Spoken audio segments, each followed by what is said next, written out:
A sack of potatoes, 1 bag of potatoes. A sack of potatoes, 1 bag of potatoes.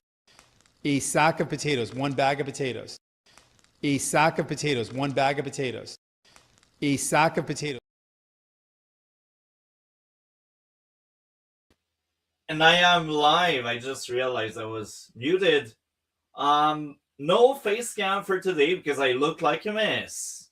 I am Multi-Topic Talk, and we talk about politics tonight. Question period is back. Yes, we talk about Canadian politics on this channel. We will also cover Pierre Poilievre leadership review. He also had a speech in the convention that we will get through. And yeah, that's the plan. Let's cover question period. What will be the platform of the Conservative in a potentially 2026 election that we will eventually get? I also ended up reading uh, basically the platform of the Conservative that they traded for the convention that is going on right now. We won't go over the document because it's like 63 page and so much things. You can do an entire stream just talking about what they want to do, what's the plan of the Conservative. So for all of the liberals out there that say, oh, Conservatives don't have a plan, go at their website and you will see they have a plan. Anyhow, this was the start of it. So now we will get into the question periods because this is what happened first this week. And then we will cover the speech and the leadership review. So we will start with January 26th question period. I wasn't able to find the one from Friday, so we won't cover the one from Friday. I don't know what happened there. Maybe they decided they'd skip that day because of the convention. I don't know. So let's get into it. I will also timestamp the stream for anyone that hop in after the stream. So yeah, that's right now that's what I'm doing. I'm timestamping stuff and we got the video ready. The video we will be covering first being January 26th. So let's get into it. These question period are quite long, so we won't cover the entire question period. We will basically listen to the leaders, and yeah, sometimes the leader is not around because the convention happened. So yeah, let's get into it. There we go.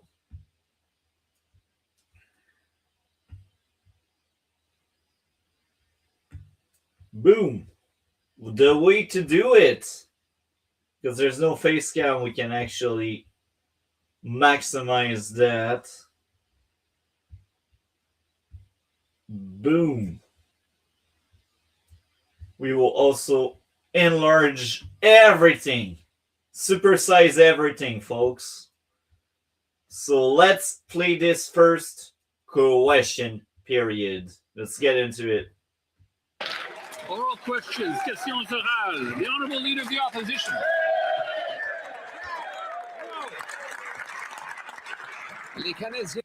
Canadians deserve affordable groceries. But today, we have learned that food inflation in Canada is by far the highest in the G7. It's growing twice as fast as in the US, and food inflation has doubled since this Prime Minister came to power. These are, if it truly were external factors behind this, we wouldn't be the worst in the G7.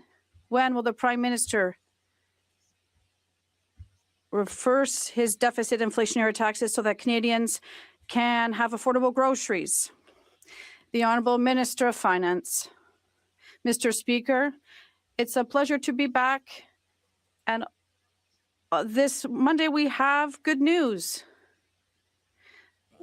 The Canadian Groceries and Essentials benefits will help 12 million Canadians And my Conservative friends are happy in their hearts, Mr. Speaker, because they know this represents roughly $1,800 for a family of 4 and roughly $950 for a single person this year. The Liberals support this and Canadians do. Will the Conservatives do as well? So, basically, this first question was going after the cost of living or groceries in this specific case, because we all know how expensive the food is. The Conservative idea is it's because of the Liberals, their regulation, their laws, their taxes. And the Liberal approach is let's send people money because they like gifts, but we won't tell them it's coming from their pocket and from our taxes. So this is the strategy right now, and the Conservative, they have been hammering on the same message for months. They had the same platform in 2025 during the election, and they lost the election because Donald Trump bad. And you know what? I'm very scared because maybe, just maybe, Canada is still very stupid and they will fall into the same trap if we get a 2026 election. Finger crossed the Conservative can really gather some support everywhere except Quebec. I think Quebec is cooked. Quebec is doomed. And you know what? For the first time in my life, I am from Quebec, and for the first time in my life, I want Quebec to separate. And it's really because you folks deserve a better government than whatever Quebec has been voting for years. Because Quebec are the reason the Liberals have such a big hold on power. It's so awful and disgusting. And yet Quebec is still never happy. Quebec still wants to separate. So that's the idea. And you see, the first question is in French as well because Quebec. Quebec, Quebec, Quebec. Always Quebec. It all goes back to Quebec. Now, the other thing I will address is, to be honest, Jean-Philippe François Champagne, the guy that just spoke, the whatever minister weasel guy that's the camera is froze on right now. He should be PM. He should be Prime Minister. You know why? Because he actually shows up in Parliament in question period. We got Mark Carney right now, nowhere to be seen, nowhere to be found. Our PM doesn't bother coming in Parliament and being questioned. He doesn't like it. He only pretends to be our PM. He likes the world stage, all of the meetings and all of the fuel that he burns with his jet. Then he comes back here and tell us about climate change while he basically fly all around the globe with something that destroyed the environment. But let's just look elsewhere because Canadians are really gullible. So I know the line of questioning of the Conservative, and they will basically go back at it. But you know what? We will still listen to the second question, and then we will move on to the next leader in this question period. The Honourable Leader of the Opposition. Mr. Speaker, after food inflation has doubled under this Prime Minister, and with the worst food inflation in the G7,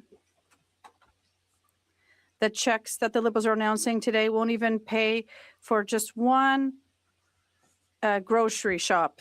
And it's yes, even reality more is that inflation the average tax family will have to because we don't have spend that money. $17,000 a year for grocery costs. When will the Prime Minister reverse his taxes and inflationary deficits so that Canadians can eat? The Honourable Government House Leader.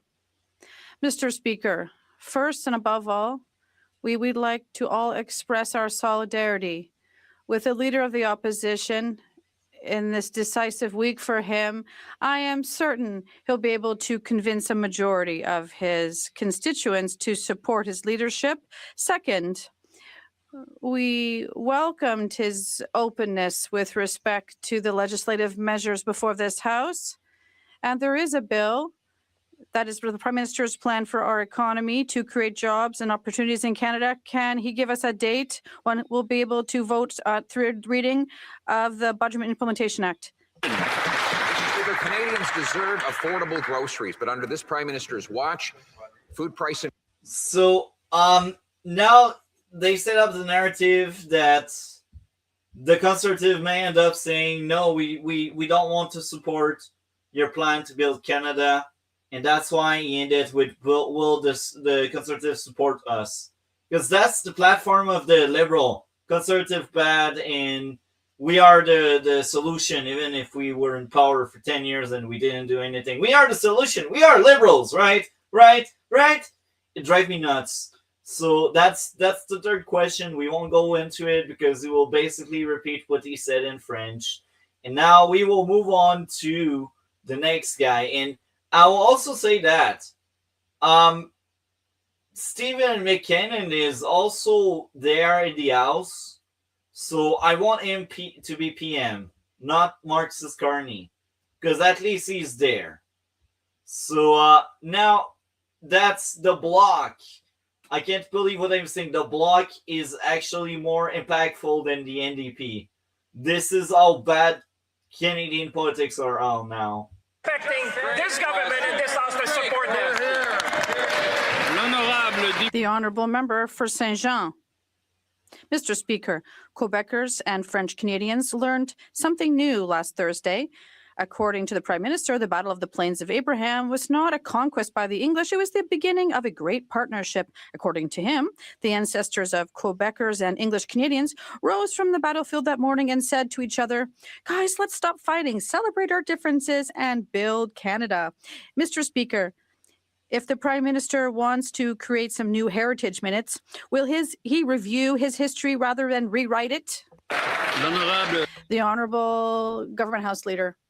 Mr. Speaker, English Canadians and French Canadians built a very great country, one that is the best in the world. We created great prosperity and mutual respect for our official languages and human rights, Mr. Speaker.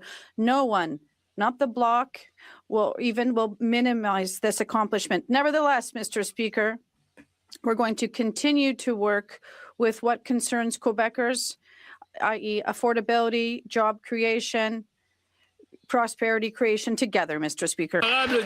So the line of questioning here was basically to highlight how out of touch Marxist Carney is, because this is all I call the guy, Marxist Carney. By the way, I am reading Values. It's sickening. It talks about freaking surveillance state.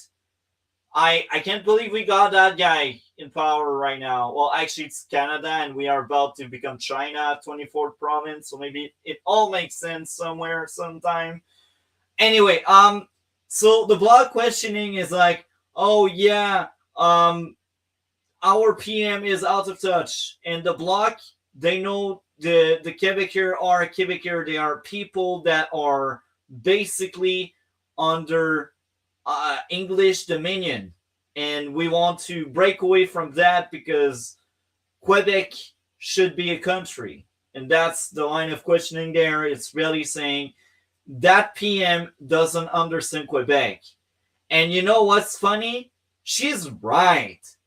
I'm sure Mark Carney doesn't realize Quebec, they want to separate because the country is being flooded by immigration, and we want to protect the French language. But under a liberal regime, which Quebec held placing, but under a liberal regime, forget about that. The language will die.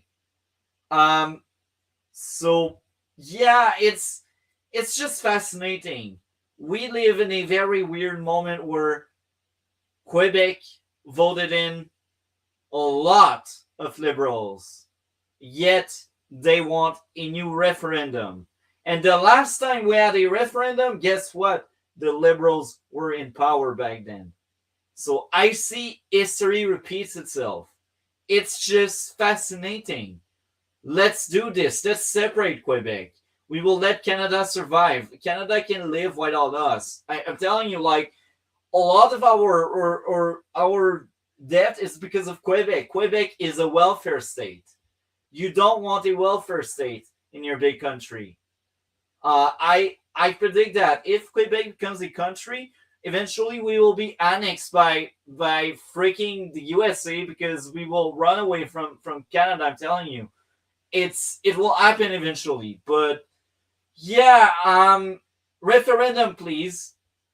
Now we will move on to around the ending, because the block will actually we will listen to the second question of the block, because we want to hammer it home. The Liberals, they don't understand Quebec. The honourable member for Saint Jean.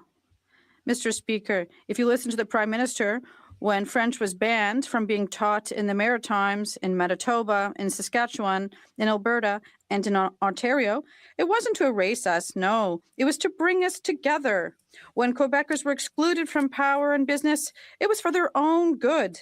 When the founder of Canada said that Louis Riel would be hanged even if all the dogs in Quebec barked in his favor, we just misrepresented his love of pooches. Mr. Speaker, when is this Prime Minister going to learn our history for real? The Honourable Government House Leader. Mr. Speaker, she's talking to a Government House Leader that is the proud ancestor of Scottish immigrants who studied in French in Prince Edward Island, who did his undergrad at the Acadian University in Moncton, and who lives his life in French, and who was elected 4 times in a riding that is 90% francophone. That is possible in Canada when we have mutual respect between Anglophones, and we've created the best country in the world. Vive le Canada. It's hilarious because when it fits their agenda, it's a post-national state. But when it doesn't fit their agenda, Canada is a great place. Let's be proud Canadian. It just doesn't work, folks. I can't stand the Liberals' way of thinking. Like, the post-national state crap is globalist BS. It's globalist, it's disgusting, and you know what? Quebec is not a post-nationalist country. Quebec is a proud nation. It goes against the idea of globalists. So that's my message out there for anyone that wants Quebec independence. You cannot be on board with the current Liberals that think we should all form one big country. You just cannot align with that. Yet, I can bet some people that will vote in a referendum because it looks good, they will stand by, oh yeah, we are a post-national state. This is how stupid people are. Especially in Quebec. Especially in Quebec. I keep hammering it home. I am a Quebecer, so I know what I talk about. And I know my people are stupid. That's why I want Quebec to separate. Anyway, we heard enough of the block. And the block, again, the second question was telling, yeah, the Liberals, they don't understand our history. They don't understand why we want to separate, which is true. They don't understand it. Because what's their answer? We are proud to be Canadian.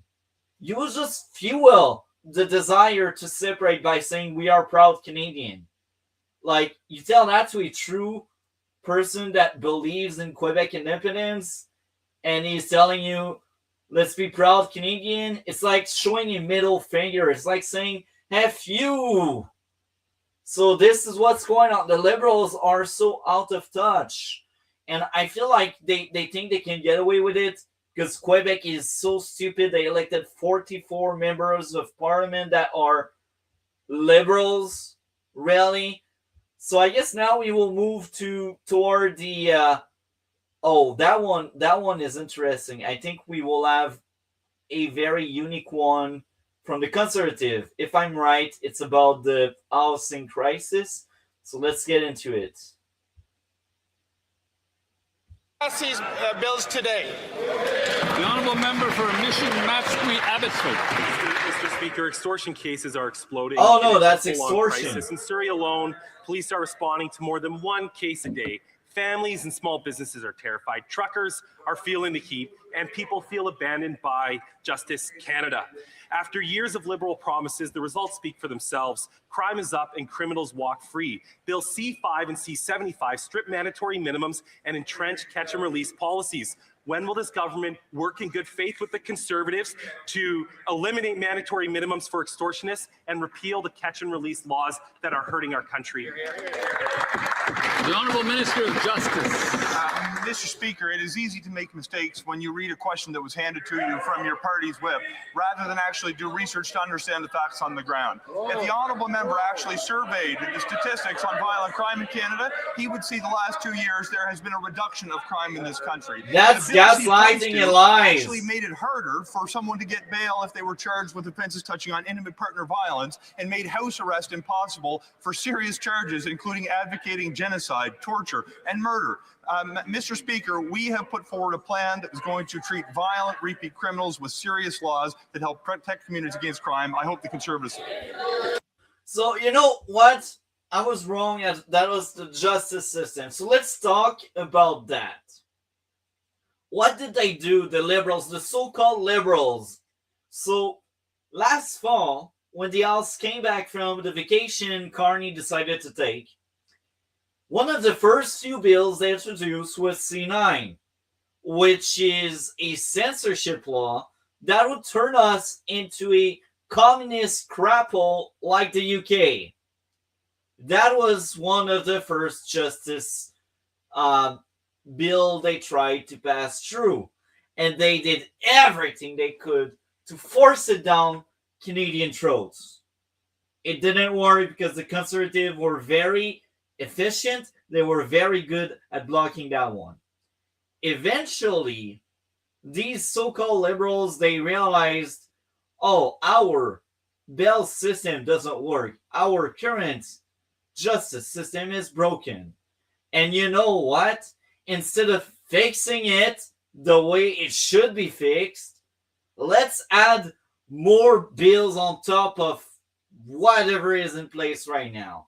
And that's the idea of C14, which is a bill they tried to ram through after C9. But what happened is they wanted so badly censorship that they said, you know what? Before we talk about bail reform being C14, I believe. I might be wrong on that, but I'm pretty sure it's C14. But before going into C14, they really wanted to force the opposition to let C9 go through a vote. They really wanted that. But you know what? The Conservatives, they stood their ground because they were scared. Like, the Bloc would just say, stabby, stabby, I will help the Liberals censoring everyone. So what happened? Well, December happened. They left for the holidays. And C9 didn't pass through. And C14 was still around. But they didn't talk about C14 because the Liberals were hell-bent into forcing down everyone's throat C9. And now what happens? Well, they see their numbers dropping like a stone during the holidays. And they're like, oh, maybe we can be heading toward an election early 2026. So what happened? Once they come back, they say, you know what? We will shelve C9. They didn't say we will delete it or scrap it. They said we will shelve it. So that means they will put it elsewhere. It's still existing somewhere. But they won't talk about it for now. Because they know if they don't do anything, then they will drop even lower in scores. So what happened? Now they started speaking about bail reform, finally at last, just because they want to pretend they are doing something. And now the narrative is work with us because you blocked us from doing anything in the fall. And I will tell this to all of these liberals out there. If you're a liberal, I don't think you will watch very long this stream, but still, to all of the liberals out there, when there's an opposition, the job of the opposition is to oppose. Otherwise, we have a uniparty. Do you want China here? Do you want the uniparty of China? I know I don't. And nobody that believes in democracy wants such thing. So the other thing an opposition should do is, like, try, with the support of the House, of course, to pass some laws that could help through motions and through suggested bills, because they cannot really implement bills the same way the government can. So even if the opposition can try its best to steer the ship in the right direction, it's much harder for the opposition than it is for the liberals. And to be honest, each time they tried, they failed. So from the other opposition parties, they don't want to help the conservative getting stuff done, because that means the government is doing something that's actually good. And if they are doing something that's actually good, that means maybe the people will vote again that's in government. So that's why sometimes the opposition doesn't align itself with motions from the conservative and such. Like, that's why the bloc doesn't really always help the conservative. That's why the bloc helps a lot of the liberals. It's because they know if things are getting better, maybe they will lose some votes to the liberals. And I think every party really wants to assert dominance the best they can, so they don't want support to flee. So as long as things are bad, the opposition kind of benefits from it, because if things are bad, that means maybe people will start voting the opposition parties. So again, the only group that really wants to move things along and to really improve Canada are the conservative. Because let's be honest, the Liberals had 10 years, they didn't do anything, things all got worse, and yet they keep destroying the country, but Quebec lets them. It's a disaster. It's a disaster. I have no other word. So I guess now we will be near the end. Okay, so we will have an NDP question here. So that will be the perfect timing. The honourable member for Edmonton Strathcona. Mr. Speaker, families in Edmonton, Strathcona, and across the country cannot wait until June to get help with their groceries. In 2022, the House passed legislation and there was an emergency payment done in weeks. Instead of making Canadians wait for months, will the Prime Minister work with the NDP to get help for Canadians immediately? And, Mr. Speaker, if they are interested in lowering the rate for groceries, will they please take the GST off all grocery essentials, finally impose a price tag and tax excess profits to stop Canadians getting gouged by big corporate interests? Thank you. So I will pause here before we get the answer. But I think the line of attack of the NDP, they know they are far left and they need to embrace it, and they need to prove everyone they are further left than the Liberals, because I think they really gave up on the right or even the center. So what's going on? They want to suggest communists, basically, where the state decides of the price tag of everything, and they think that's the solution to everything that's wrong. Which is hilarious, because you will create other issues. You will destroy what's left of a somewhat fragile free market. I say that because each province doesn't really want to trade with the other province or even other countries. So I think our free market is slowly dying for years now. And now we got a dragon here, but like his things are not connected, so it's glitching. But to go back to the NDP, so the NDP, they are anti-corporation, they are anti-free market. So it's a strategy. I know they will get some of the Liberal vote through that kind of line of questioning, but I think the way of the NDP would just add more gasoline to the fire, because they are more extreme than the Liberals. I don't know, like I think it's a good line of questioning for this party, but I think it's really bad for the country. Like I like, to be honest, I'd rather pick the NDP over the Liberals simply because they didn't get as many scandals, but I think the biggest reason why is because they never formed government. Anyway, NDP so far left. I think they're a lost cause, but hey, people still vote for them, right? Like 7% of Canada vote for them. I really want her to be the next leader. Maybe she will siphon away some of the Liberal support. The Honourable Minister for Emergency Management and Community Resilience.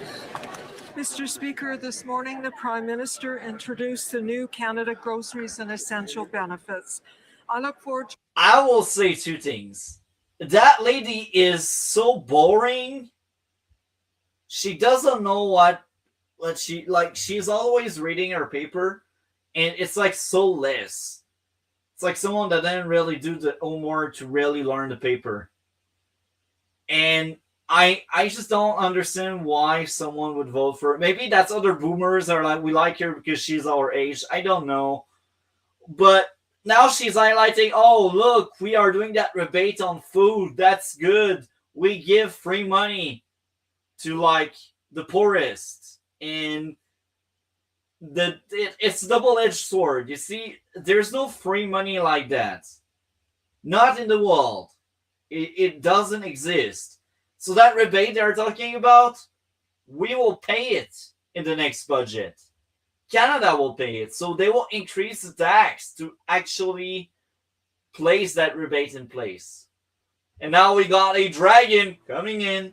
We are about to finish the first question period from January 26th. It's near the end. But what I was basically saying is, yeah, the Liberals, because they know there's an election very soon. I'll be here about a second.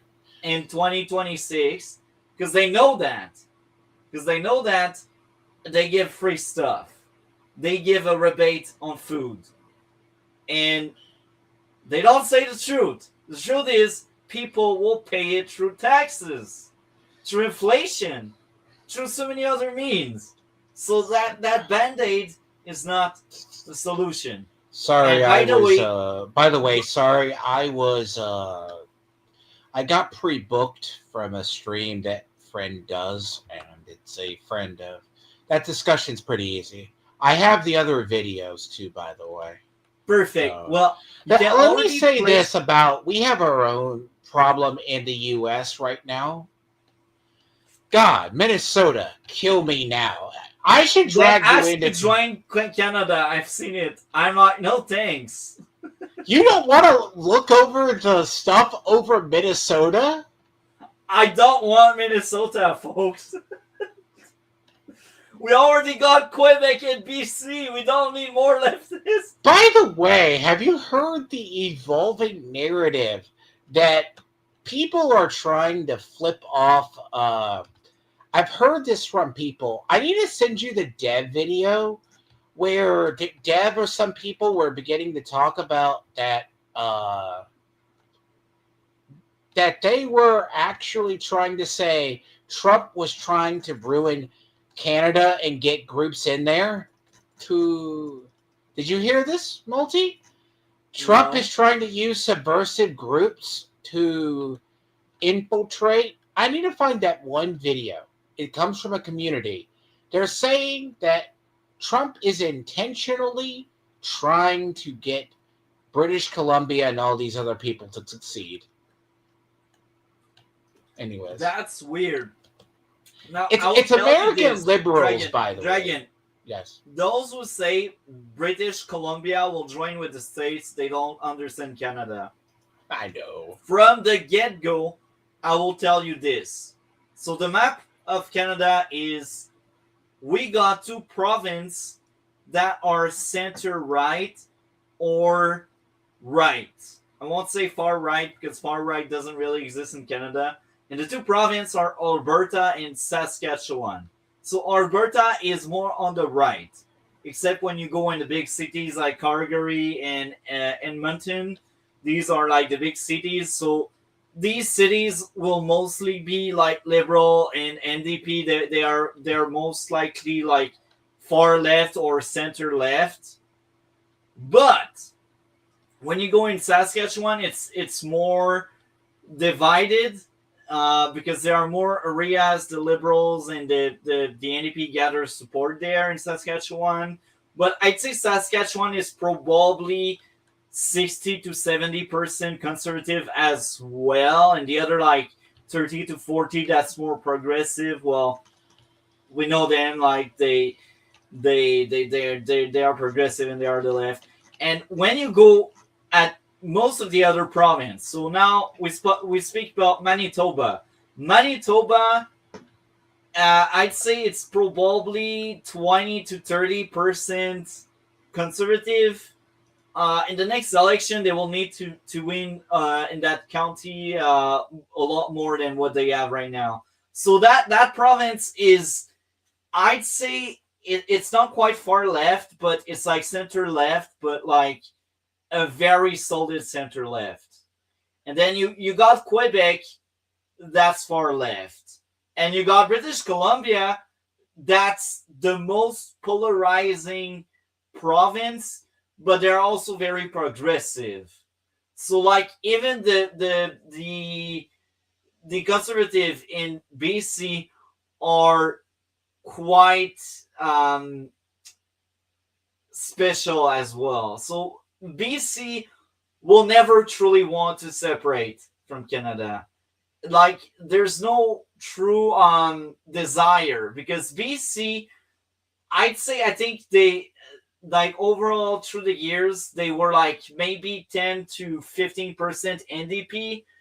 And for example, if they were 15% NDP, that would mean there's maybe 45% liberals and 40% conservative. So we would always have more progressive people than conservative people in British Columbia. And yeah, that's all they've been working. But now that the NDP collapsed, it's almost really it turned into a two-party province where NDP no longer exists there. But there was a time NDP was holding a few seats there. But British Columbia is progressive. I'd say British Columbia is the second most progressive province. Okay, let me ask you. What does progressive mean to you? LGBTQ plus, like you're far left, basically. Okay, here's my thing about progressives, and this is nothing against it. You have in the scale of political beliefs by American standards, all right, or normal standards, we call progressives the type that they're the ones who want to blow up the traditional establishment. That's the thing about progressives, Multi. You know what? I understand you, and that's kind of cool. I like that idea. But our progressive in Canada, they actually pretend they don't like the establishment. I say that because they keep voting the establishment. So here's the thing about a lot of progressives. Progressives really, it's kind of like corruption. Corruption does not care from which ideology you hail. It uses you regardless. Progressives, okay, you have to remember as a culture, this is largely what the Republicans and Democrats fight in the U.S. We fight progressives. Progressives care from not what side flows, as long as they can circumvent it and use it. So like in the U.S., there was a major global progressive movement. They were the ones pushing, see, normal gay and lesbian and trans people just want to be normal. It's the QIA plus people that are the strange ones traditionally. They are the loud ones. They cause issues. So when you say to me progressives, I call them, they're the ones, they hate the way society's going. They feel to need to move the whatever principle is. Societies fluctuate by the Overton window the whole way, right, Multi? If you don't And, deal and with our progressive are also similar in that way. Like our progressive, they want communists really, and they want socialists, and like our establishment is very much aligned with the progressive, and it's crazy to really think about it, because again, I think our progressives stand for pretty much the same thing as you guys, but the big difference is our establishment is far left.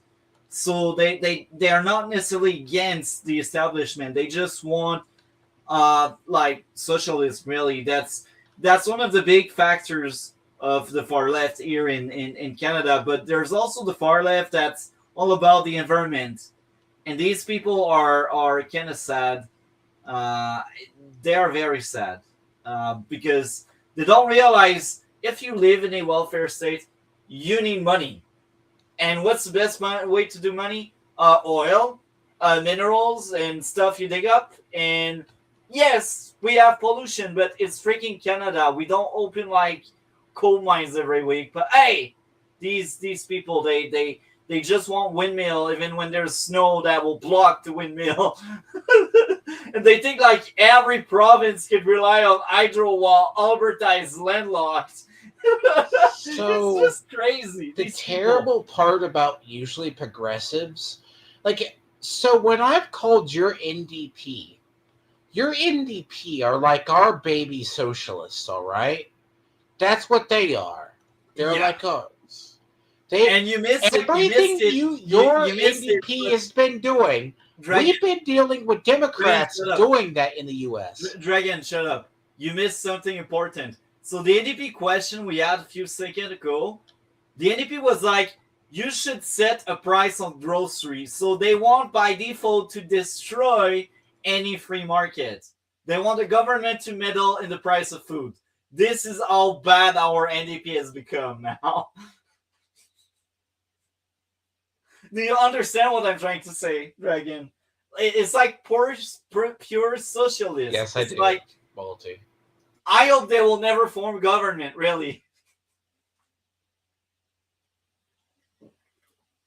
So I guess we can play more of that. Returning to Alberta this weekend and sharing with my constituents that a family of 4 can receive up to almost $1,900 to help pay for groceries and other essentials. This is the kind of support Canadians are looking for. As Canadians, we look after each other. We're asking the opposition members to help us do just that. I wish to draw the attention of members to the presence in the gallery of the recipients of the 2025 Governor General's History Awards. And I just realized that was the last question for this question period. Therefore, Dragon, if you're still with us, are you still with us, Dragon? Is the dragon here? Is the dragon there? Is the dragon here? Is the dragon there? Yes, I'm here. Yes. Wait. Okay. So now you can pull up January 27th because we just finished 26th. The 27th you want? Yeah. I'll just upload them all because let me find where they get shoved. Okay. So I will timestamp this because this is the way to do it. So really, our fabulous folks, the NDP, they don't believe in free market. They don't want free market. They want a controlled market. They don't realize that will really hurt an economy, especially in a welfare state. We already have crazy tax. Just imagine if the government was deciding the freaking price of the food. It's crazy. That's Canada for you. That's Canada for you. It's sad. It's a very sad case study. Like, I understand everyone that wants us to become the 51st state. So in the 51st state matter, I will be honest, I'm torn apart. I want really badly to be saved from the Liberals. But I liked Canada to have its own identity as well. So it makes me sad.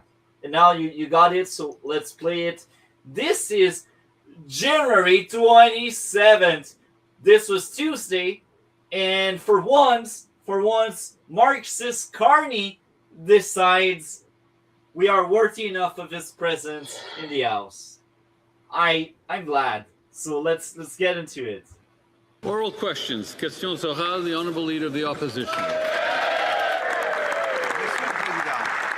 Mr. Speaker, yesterday the Prime Minister had a photo up in a grocery store, but there was something missing. There were no prices. He asked his PMO buddies to go into the grocery store to remove all the price tags so that he could hide from Canadians how much groceries cost after 1 year, because he's doubled inflation for food, which is to the highest rate in the G7. These taxes and inflationist deficits are a hidden cost.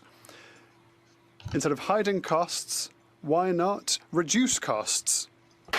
By the way, this is hilarious. It's actually true. So there was this announcement Monday evening, and maybe that's why Carney decided he would not show up in the House. He had a reason he wanted to do that press conference. So they basically went in a grocery store and they asked everyone to leave. And the Prime Minister asked his people in his office to like take off all of the price tag from everything. So people that watch do you want me to just put up in the back so you can switch to it the 28th and 29th? Yeah, that'd be great. That'd be amazing. But the price tag thing. So they took out every price tag. And then they did that big announcement. We have a food rebate for all of the poor people, because they know some of the poor people are sheeps that are very stupid, that don't really think, and they're like, oh, the Liberals are giving me free checks, so let's vote them in again.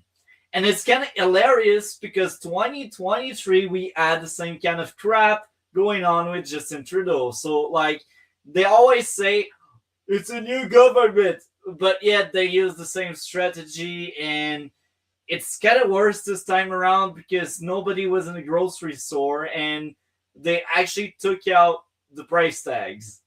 Well, in 2023, price tags were still around and people were walking in that grocery store. So now it's showing and it's telling everyone we got someone that's actually smart at the wheel, because this is what smart people do. They hide stuff, but it's sketchy and it's hilarious, and that can open up some attack from the opposition, which is exactly that. The opposition point here is let's hammer home affordability. We must speak about an affordable budget, an affordable life, affordable groceries, because it's no longer like that, and it's because of the Liberals and the taxes. So that's what's going on. Let's air out the gaslight from Mark Carney. So here's the thing about in the U.S. In the U.S., we have food inflation under control. The only inflation which is still high is actually insurance. Insurance is still high because we have no interstate commerce from the thing. Our states, like you can live in New York City, right? Or New York State, and you can't get insurance from New Jersey. That's fascinating. Wow. You didn't know that. So our insurance rates, we don't get them. Like it's going to vary in cost. It's very fun. Well. Let's play more of that. Let's get into it. The Right Honourable Prime Minister. Mr. Speaker. Mr. Speaker. Of course, that seems to be this new spirit of cooperation that we keep hearing about. Yesterday we saw cooperation. Meeting with the Premier of Ontario, for example, that was collaboration for the automotive sector, to collaborate in order to build affordable housing. I could perhaps present him to the Premier of Ontario if he wants to. He just has to let me know.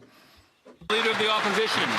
So he is playing along where Pierre Poilievre and Doug Ford doesn't really get along, and I think that's really bad for Doug Ford. And it looks bad for Pierre Poilievre as well, but I think the one that's most really that's most affected by that is Doug Ford. And here's my thought process and what I believe in. Pierre Poilievre has nationwide support. He is very loved. And I will also add this. There's an actual strong power and a strong government right now in place. As much as they did stupid stuff, as much as the liberals, I hate them, and they suck, they are appealing enough to win election. Therefore, the liberals are somewhat competent. Now, in Ontario, where Doug Ford is, there's no opposition because the liberals there collapsed. There's no NDP in Ontario. So basically, Doug Ford has no true opposition. And that's why he's winning elections. So, my thought process behind that, Doug Ford is just a lucky bastard that gets stuff handing over to him. Well, Pierre Poilievre works very hard for what he has, and Doug Ford cannot stand Pierre Poilievre. And who got the biggest space?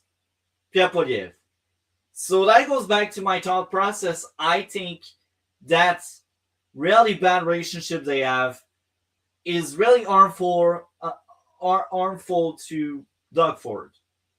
But hey, the liberals use that as a weapon against Pierre Poilievre. And it's kind of fascinating because I'm sure in Carney mind, it's actually smart and we rile up conservative voters against conservative, but not really because, let's be honest, Doug Ford is no conservative. So, yeah.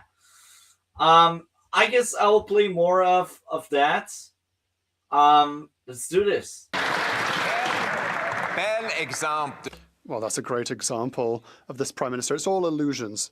He has meetings instead of having results. We need results. He promised that food would be more affordable. But 1 year later, food inflation has doubled. Doubled. It's twice as much as in the States. It's the worst food inflation in the G7. And yesterday he tried to emulate this by removing price tags in grocery stores. If prices are so terrible that he needed to hide them from Canadians, is his record as terrible as that? The Right Honourable Prime Minister.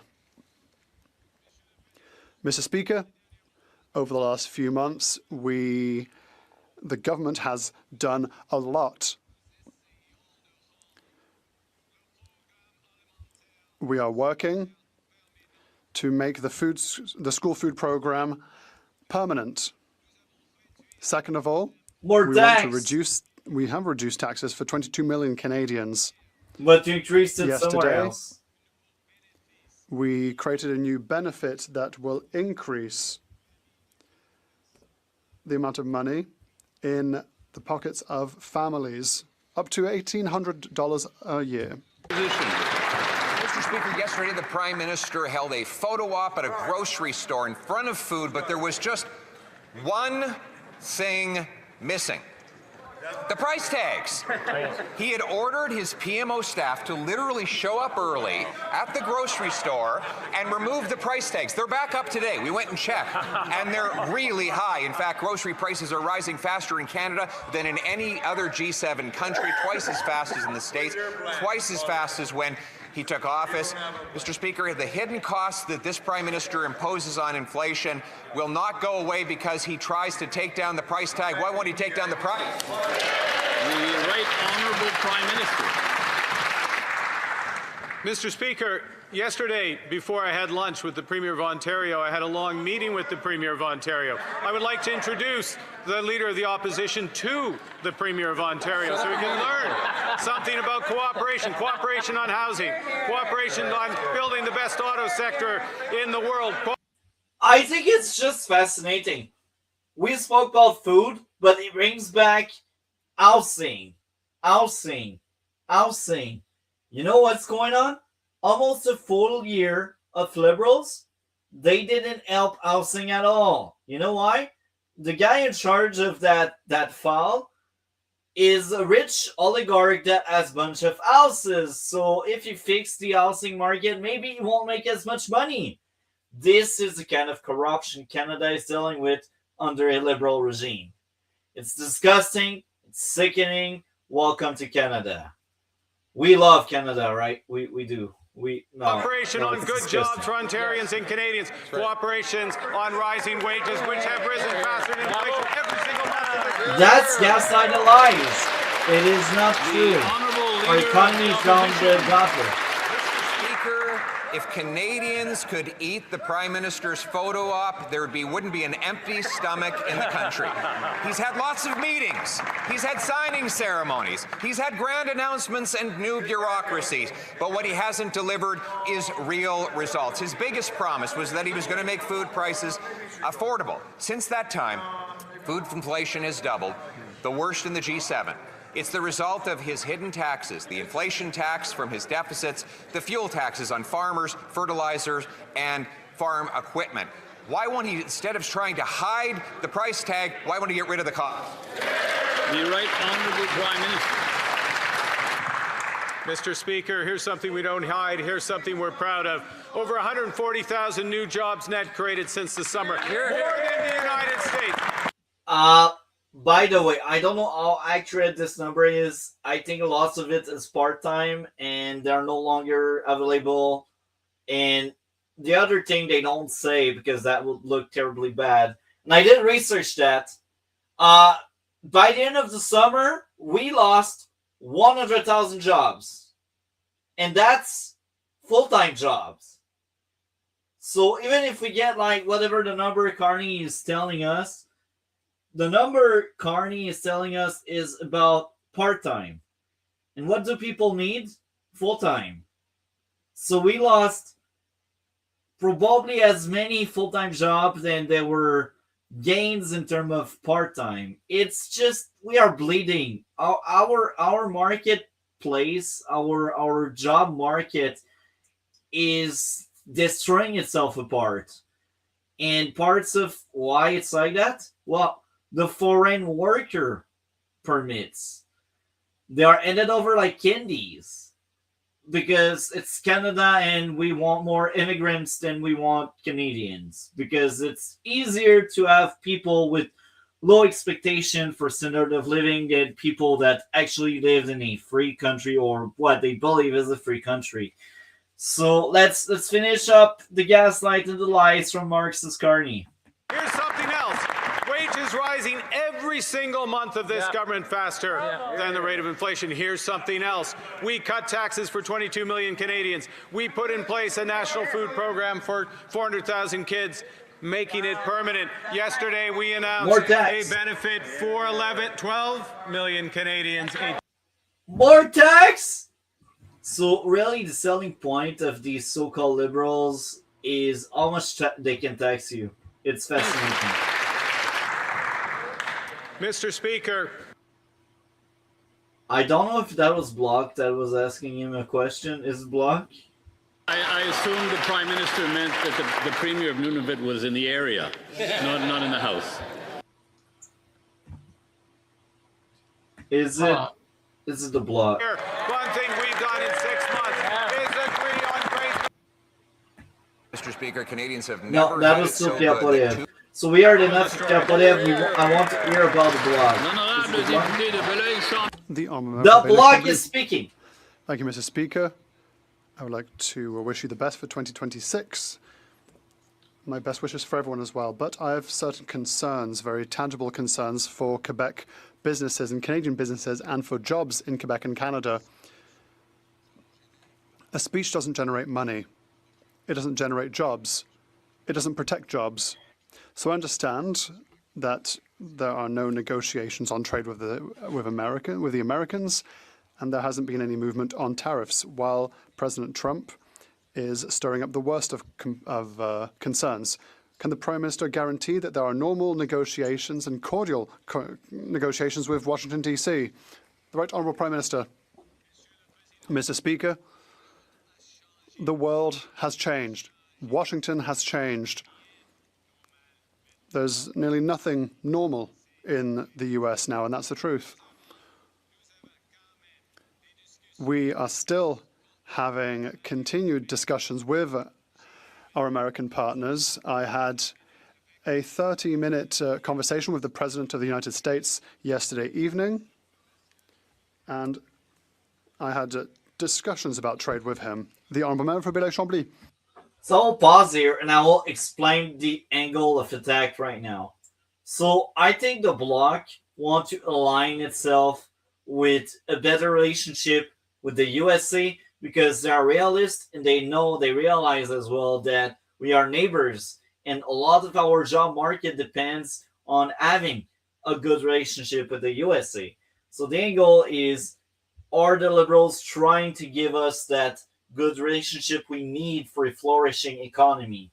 And now let's speak about what's the government plan right now and what's the plan for the future, I assume, because now they are in election mode. They're basically saying we cut ties with the USA because elbows up, because elbozos are stupid. So the Liberals, they want to align Canada with China, and they don't want the USA anymore. And I think it's quite troublesome. As a Canadian, I don't want closer ties to China. And I'll also add this. China is at the other end of the world. So even if they were not communists, it's not strategic to deal more with them than the USA. It's just not. It's just brain dead. Because as much as we can have so many deals with other countries, USA is closer. It's cheaper.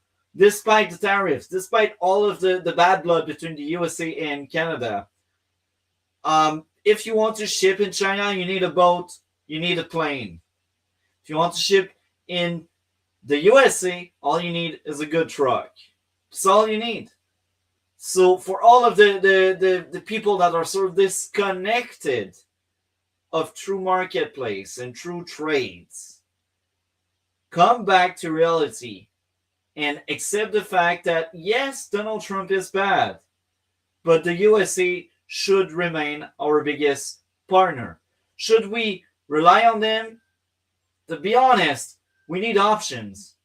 But to also be honest, we need to have access to the market because it's a cheaper market. It's a better market. So as much as trading with everyone is good, trading with our neighbor should be amazing. So that's how I feel. And let's hear more about that. I understand that the US has changed, and I'm still very concerned about this. It worries me. The diversification of markets is something that we are for. We have been proposing it for years, but we don't want to renounce Quebec values that resemble Canadian values, I hope. In a predictable future, the US will still represent close to 3/4 of our trade. Jobs are at risk. Businesses are at risk. Does he guarantee that in July 2026 there will be a new trade agreement with the States? The Right Honourable Prime Minister. Mr. Speaker, that is the intention of the US, Mexico and Canada. Official negotiations will begin in a few weeks. The Honourable Member for Bailey-Chambly. They always promise a bunch of stuff. That's the Liberal way. So now we got Bloc still attacking the trade, and that's very good because Conservatives don't really enter that way. So that's amazing. Now, I can't remember which one exactly has great moments right in the middle. So from now on, we will watch the middle of each question period until we find the right one. And so now let's play the middle. In every single store, we know that there are significant challenges for Canadians. I'd like to quote the mayor of Quebec, who said that what is important to do in difficult situations is to give people the choice. What we are currently doing is giving purchasing power so that they can make choices. That will help 12 million Canadians. It will give couples over $1,800 this year and $1,400 for the years to come. 900 for individuals and 700 in the years to come. The Honourable Member for Montmorency-Charlevoix. Mr. Speaker, in 2026, a family of 4 is going to have to pay $1,700 more for food, more than last year, and that's affecting everyone. But after provoking inflation with their policies, the Liberals are feeling bad. Yesterday, they announced apology checks for some families to give them a little bit of money to help them pay groceries that are far too expensive. When will this Liberal government recognize the failure of their inflationary policies and finally work with the Conservatives to lower the cost of living? It's time to give some breathing room to Quebecers and Canadians. I agree with that statement, but you know what? The Liberals, they proved for so many months now that they don't want a minority, they want a majority. The Liberals, they proved times and times they don't believe in democracy and they want a majority because they want the full power of the government. And that's really bad. It's not looking to really help out Canadian. It's really to make money. So these Liberals are so corrupt. They are not there for what's best for Canada. They are there for what's best for their wallet. So they won't work with the Conservative to solve what's wrong. Because if they solve what's wrong, then they won't have anyone to blame of what's wrong, because this is what's going on with the Liberals. They keep blaming everything that goes wrong. Donald Trump, Conservative. It's never the Liberals' fault, even if they've been driving and steering the wheel of the country for 10 years now. It's never the Liberals' fault. It's always someone else's fault if it's broken. The Honourable Minister of Indigenous Services. Mr. Speaker, our government has passed new affordability measures. Families in my riding are going to see a direct impact, like the dad who's going to be able to pay for lunch for his kid is going to be able to pay for skates, for tournaments. These are things that are going to affect Quebecers and Canadians every day. Even in my family, my uncle, my cousin are going to hunt for traditional food with help in their pockets to ensure a better quality of life. Thank you. The Honourable Member for Richmond North Athabasca. Thank you, Mr. Speaker. Our seniors built our country. They've paid taxes their entire lives. And some have to wait up to 8 months before receiving their OAS. That's unacceptable. There are data that's missing. There are millions of seniors who saw their files go to a new software system and things aren't working very well. Since 2015, hundreds of thousands of new bureaucrats have been hired and things aren't working. Bureaucrats are saying that training hasn't been sufficient for the new software. We need to see courage. Who in this Liberal government is going to have the courage to stand up and fix the problem for our seniors? The Honourable Government House Leader. Mr. Speaker, obviously, if seniors have had problems with their OAS checks, that's unfortunate. The member should speak to the government and we will try to fix the problem. But listen, that's enough. We transformed an IT system. It's a huge project. We replaced software from the 1970s with new software which allows Canadians to self-manage their own files, to sign up for OAS. So, you know, that's enough, Mr. Speaker, when it comes to the fear campaigns from the opposition. From Markham, Unionville. I think it's rich coming from the Liberals speaking about fear campaign. We'll campaign in 2025 about USA will annex us, so we need to fight them, elbows up. It's the Liberals. So they project exactly what they're doing. Disgusting. I hate it. Mr. Speaker, while I now sit on a different side of the House, my priority That's the traitor. remains the same. Standing up for my constituents and making sure fall, I held a crime prevention town hall in Markham Unionville.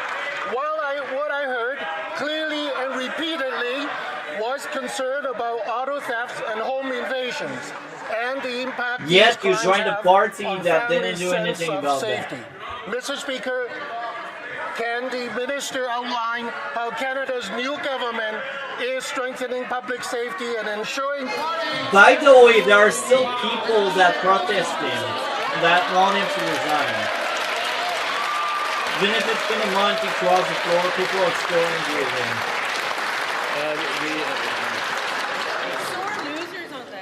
Who's taking? You can.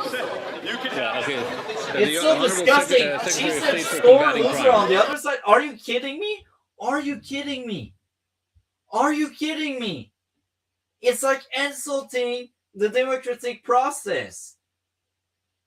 Of course, we are angry, but it's not about winning or losing. It's about you guys told someone the other side, join my side.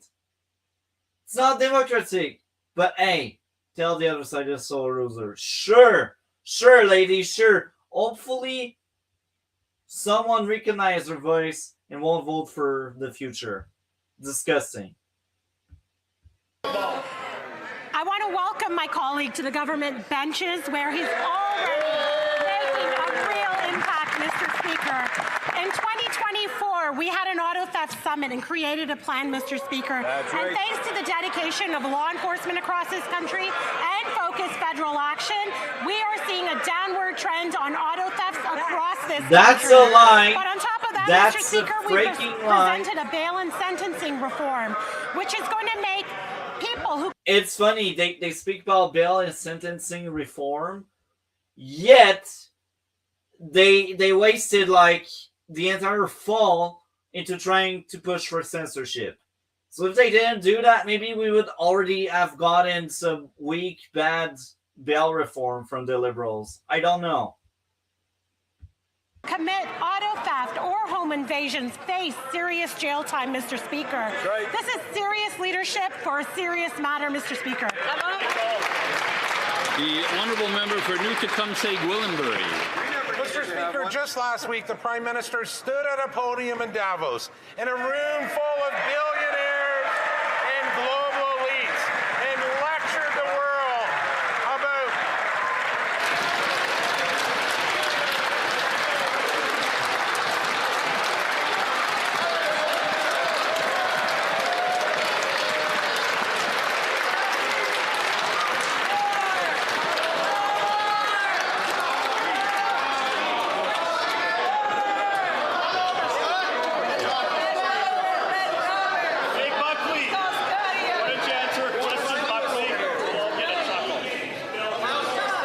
From the top, please. picking up from where I left off, Mr. Speaker, lectured the world about honesty and naming reality. Well, here's a reality check for him. Canada now leads the G7 in food inflation. Families here at home are paying more for groceries because of Liberal policies that tax fuel, fertilizer, and food production. If the Prime Minister thinks honesty matters, will he admit today his policies are driving up food prices? The Honourable Government House Leader. Well, the first thing, Mr. Speaker, is I know we want to acknowledge the member's acknowledgement of our Prime Minister's fantastic speech Right on. at the World Economic Forum. I know Canadians were very relieved when the Leader of the Opposition said, never, ever, ever shall I or any of my ministers ever go to Davos to that World Economic Forum. You wouldn't want to run across the President of the United States or the President of Ukraine or members of the economic or any of the investors in Canada. So Okay, pause. Okay, Pause. the honourable member for... Do you remember what I said when we covered Davos? What was my criticism? The world said Carney looked like an idiot. Even the guy afterwards said he was dumb. But at home, these people are eating it up. Look at the wonderful speech. No, Yeah. it was a glorified humiliation ritual for Carney at Davos. Yeah, and I will also add this. You're right. People ate it up. And you know what? The biggest province that's the most gullible and the most stupid is Quebec. He is rising in all of the polls in Quebec. Right now, it's so crazy how stupid Quebec is. The bloc is collapsing at the federal level. It's collapsing because they like Mark Carney. They like Marxist Carney. Now, there's another thing I wanted to say about that entire Davos thing. So, Pierre Poilievre has been vocal about it. And Daniel Smith from Alberta has also been vocal about it. And this week, Scott Moe, I can't remember the exact name of the prime minister, but basically Saskatchewan prime minister was like, yeah, we don't like how Carney hinted at maybe us aligning with China. So Alberta is not aligning with the current so-called liberal that are actually Marxists. I might have an article that might interest you. I found this last week. It literally said that I'll show it afterwards. Yeah, we will cover that afterwards. He might not go through recently with recent developments post his trip back home and talking to advisors here. He might not do the China deal. I have it bookmarked. I'll have it bookmarked. I will be honest with you, Dragon. He will go through with China deal. He says that to appease Trump, but I'm telling you, Carney wants to align us with China. Or did he say it to appease Canadians? This was on multiple official sites. Even if it's official, I believe you guys believes it, but like I'm telling you, deep down, Carney wants to align Canada with China. I'm telling you because I understand the guy very well, how he thinks. I'm reading values. What he does is on the world stage, except in Davos, because you said he destroyed his face there, but like in front of other countries and leaders, he is lick-booting and he is like all nice and cool. But once he comes back here, he is really vile toward like everyone except so he said this is an article from the AP on the 25th. Again, we will cover that after. But what I wanted to say here is we got Marxist Carney that really adores the WEF. The WEF is like his family. The WEF is like his second home. Like he'd rather spend some time at the WEF than at the parliament, because obviously that current question period was the only question period this week that Carney decided to show up at. And it's kind of hilarious because he had the perfect reason on Wednesday and Thursday to show up, because Wednesday and Thursday, Pierre Poilievre wasn't there because he had the leadership review and the Conservative Convention. So that's the next few topics after the question period. We will dive deep into that. But to go back on track, so we got the globalist elite, Marxist Carney. And the fascinating part is a lot of Quebec people are so brainwashed by the media. They don't see it. They don't realize it, that even Marxist Carney admits he is a globalist. Even himself says that much.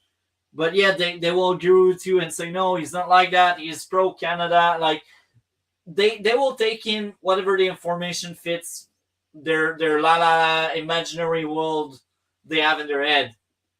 That's frustrating me the most, because you just cannot reason with people with TDS. You cannot reason with people that actually believes in Marxist Carney.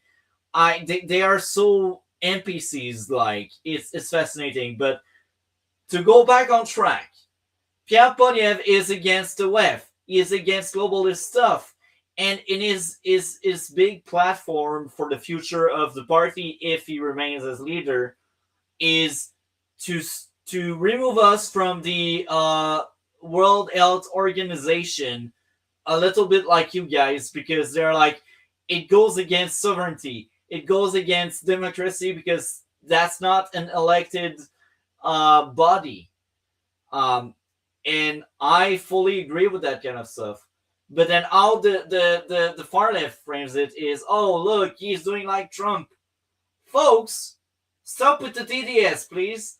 I think Trump, as much as he did a few wrong things here and there, as much as he will be remembered as a tyrant and so many bad things, I think Trump did many great things.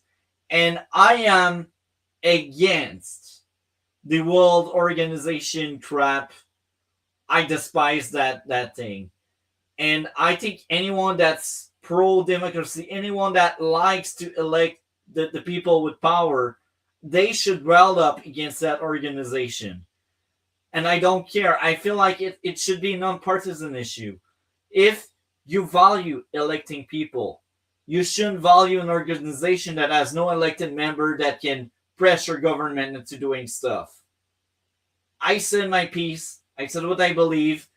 And I feel like not enough people speak about that. So again, to go back on track, Pierre Poilievre is against the WEF because he realizes the WEF goes against democracy. This is exactly what's going on. That's why he doesn't align his party towards WEF convention because it doesn't align with democracy. But again, they will frame it. It's a populist, and populism is bad because it's bad. That's all the liftings. That's how they want the post-nationalist state that the liberals saw us to be wants to think. It's disgusting. So now we will go toward the end because I don't think it's in this question period the exact thing I was thinking about. So I will play the ending here. The first 4 minutes, we should have 2 NDPs or 1 NDP and 1 Green. I don't know yet. I can't remember. Let's get into it. Speaker. After 10 years of chaotic and inflationist Liberal management, the cost of housing has more than doubled in Canada. Yes, you heard right, it's doubled. In Beauce, 1 family out of 5 can't afford their rent, Mr. Speaker. Mr. Speaker, when are the Liberals going to stop feeding inflation? When are they going to work with us? And finally, deliver a real plan for affordability? The Honourable Minister of Finance. Mr. Speaker, there's still good news. I know that my Conservative friends need good news. I have good news for my friend. 4 farmers in Beauce, Mr. Speaker. In yesterday's announcement, there's going to be structural measures. They'll be happy. I spoke with the president of the UPA to ask how we could increase food security in Canada, Mr. Speaker.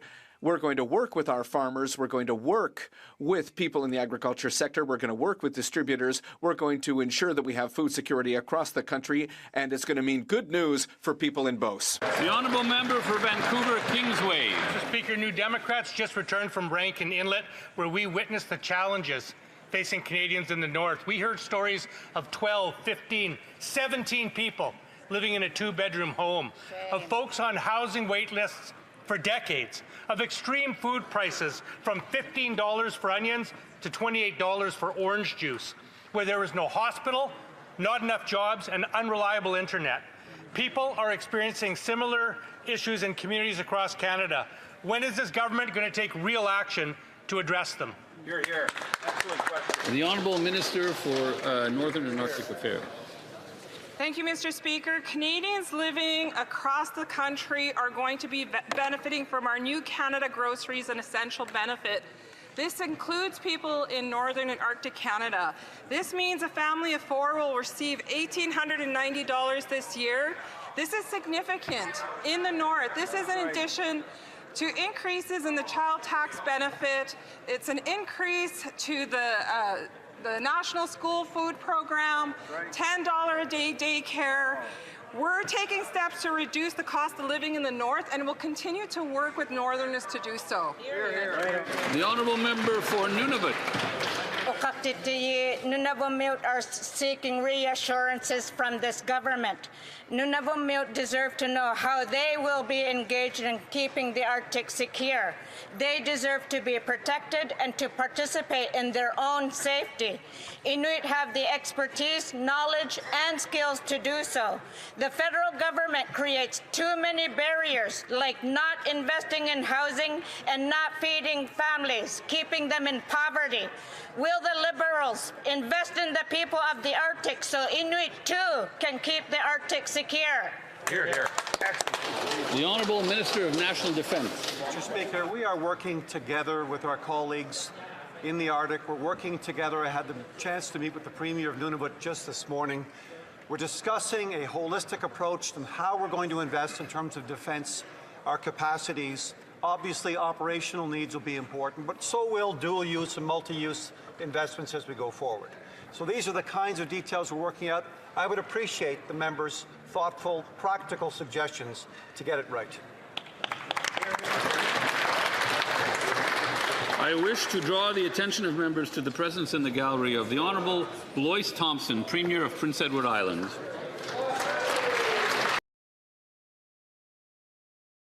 Oral questions, questions orales. So I will ask you this, Dragon. What did you think of the previous question period we just had before we dive deep into the next one? As an outsider, what do you think of the strategy of the opposition? I think your opposition is just trying to downplay it. It's kind of like our Democrats aren't really smart. The thing is, if the idea is Carney came back from Davos and tried to spin it that he was not terrible, you might want to correct yourself. Just saying. Okay, well, I like it. So let's get into question period January 2020, January 8, 2026. So that was like a few days ago. And you will notice something very interesting. Marxist Carney is nowhere to be found. He is nowhere to be seen. So let's get into it. Let's hear about the Brookfield Party. The Honourable Member for Louis Saint Laurent, Akiawenrak.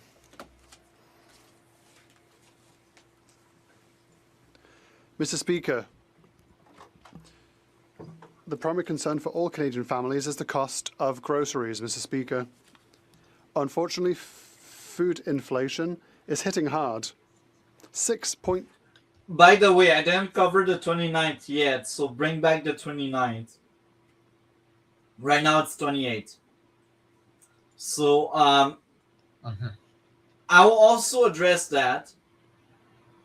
Right now, Pierre Poilievre is not around because he was traveling all the way back to Calgary for the leadership review. This is why in the next two question period, there's no Pierre Poilievre. And I will also repeat that. Mark Carney has no valid reason whatsoever to not show up and pretend he cares. But that's Carney. He hates being questioned and he doesn't stand question period. So that's why he's not there. But the reason why we got other people speaking out on the Conservative behalf, it's because the leader is going through a leadership review, which we'll cover right after the next two question periods. So let's get into the question. 2%, the worst inflation in the G7.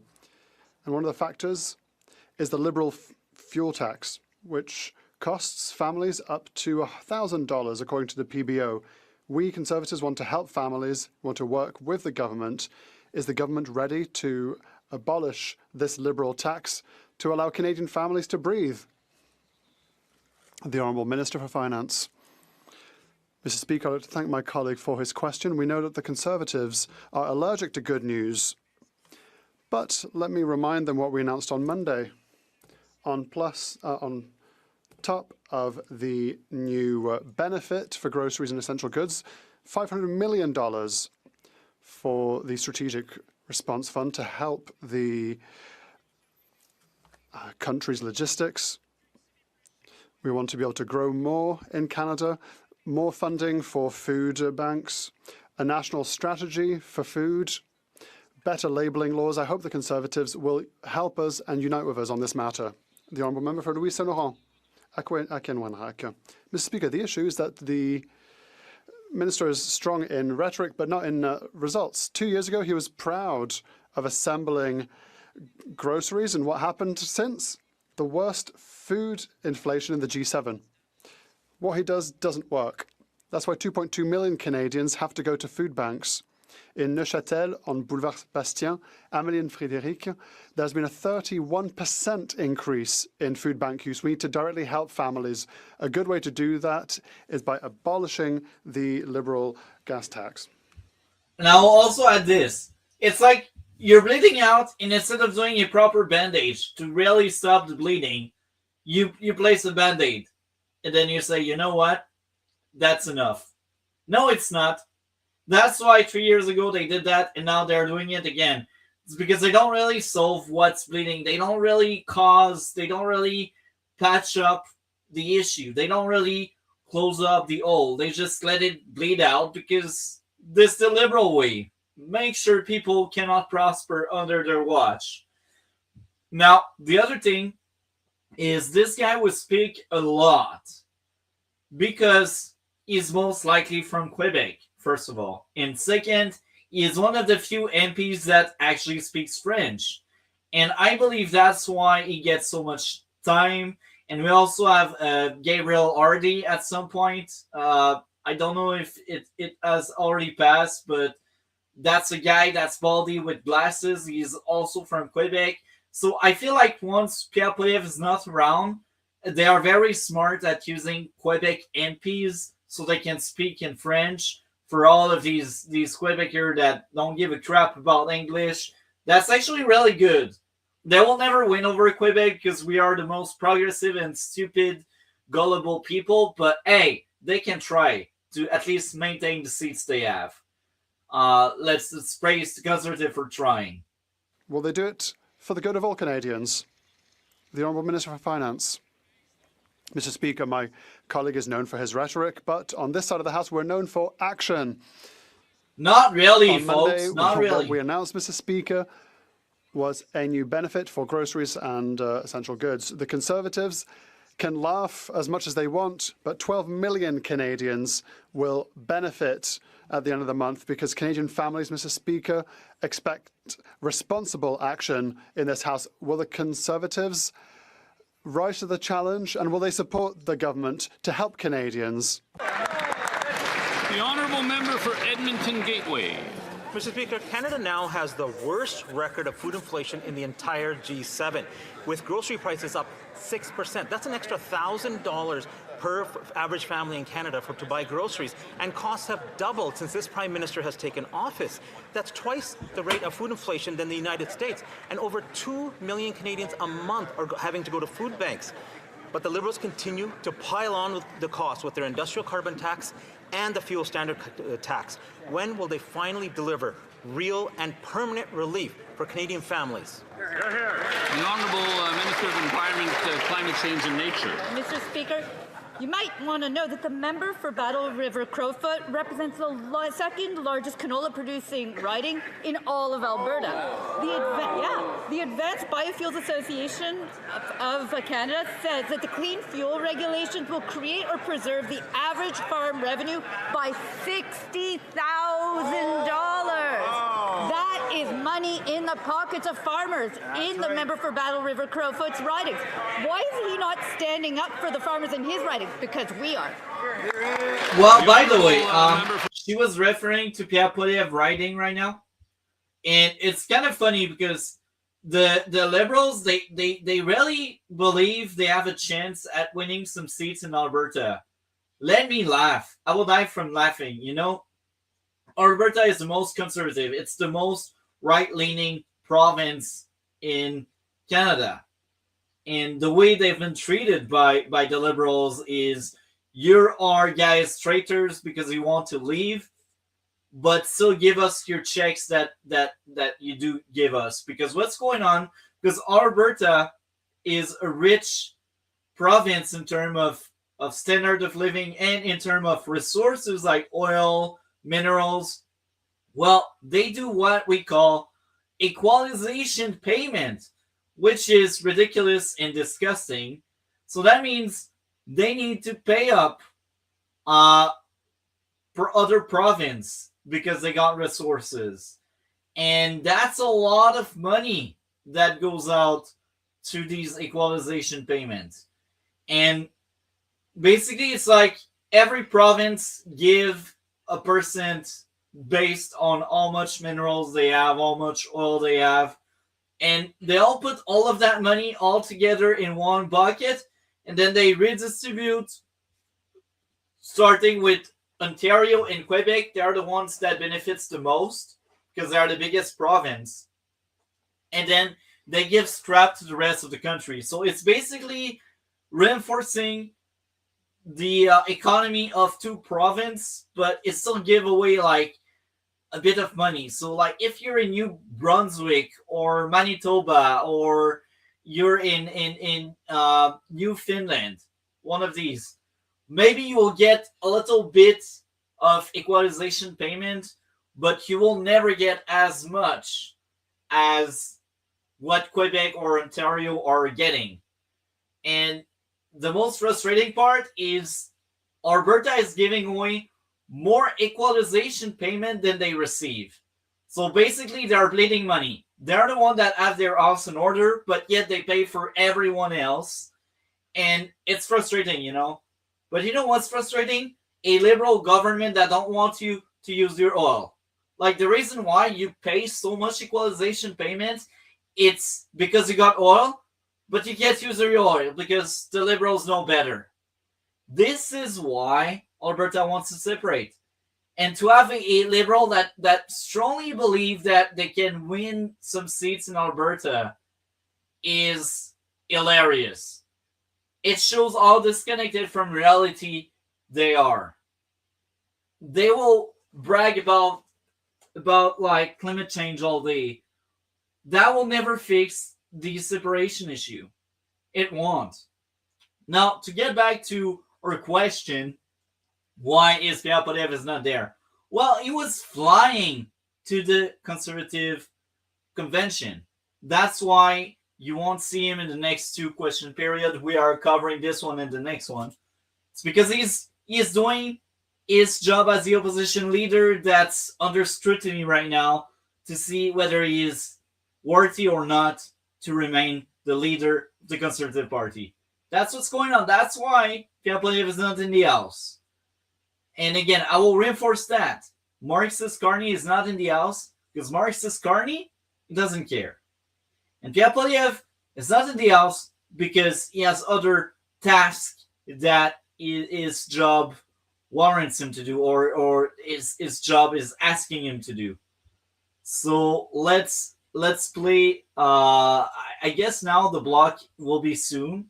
I'll try to find the block around here. Usually, is it the block? Families all across the country, or probably after that one we will have block. Will help 12 million Canadians. They say, "Oh, that's not exactly the right thing." They have no answers, Mr. Speaker. Not for their constituents, not for any Canadian. L'honorable député de Belleuil-Chambly. Mr. Speaker, yesterday the Prime Minister said that China had made commitments to remove tariffs on Quebec pork. The industry had never heard about that. They were surprised, but pleasantly so, and we understand. This morning, Antoine Trépanier tells us that this is simply not true. Mr. Speaker, you can't do that to someone, create false hope. Can the government confirm that there is or there is no agreement on pork with China? So now the angle is Marxist Carney is not trustworthy because we got different people sending different message, which makes a lot of sense. That's actually true. He lies all the time, and he will say something and do something else. So the bloc right now, their angle is actually very good. I enjoy that quite a lot. So let's hear out the out-of-touch response we will get, because this is all the Liberals can provide, a out-of-touch response. L'honorable The Honourable Minister for Foreign Affairs. Speaker, the reality is nous continuons d'engager. We continue to work with our partners, all members of the industry, with pork, beef, canola, agriculture as a whole. At the same time, we will continue to diversify our supply chain for our internal economy. That is in the national interest, and that is our plan on this side of the House. The Honourable Member for Bélair-Chambly. So the angle is diversity of markets. Sure, but it doesn't remove the fact that Carney is not trustworthy. So why should we trust that answer there? I don't know. Carney, his strategy is he was just basically the status quo put into place after Trudeau.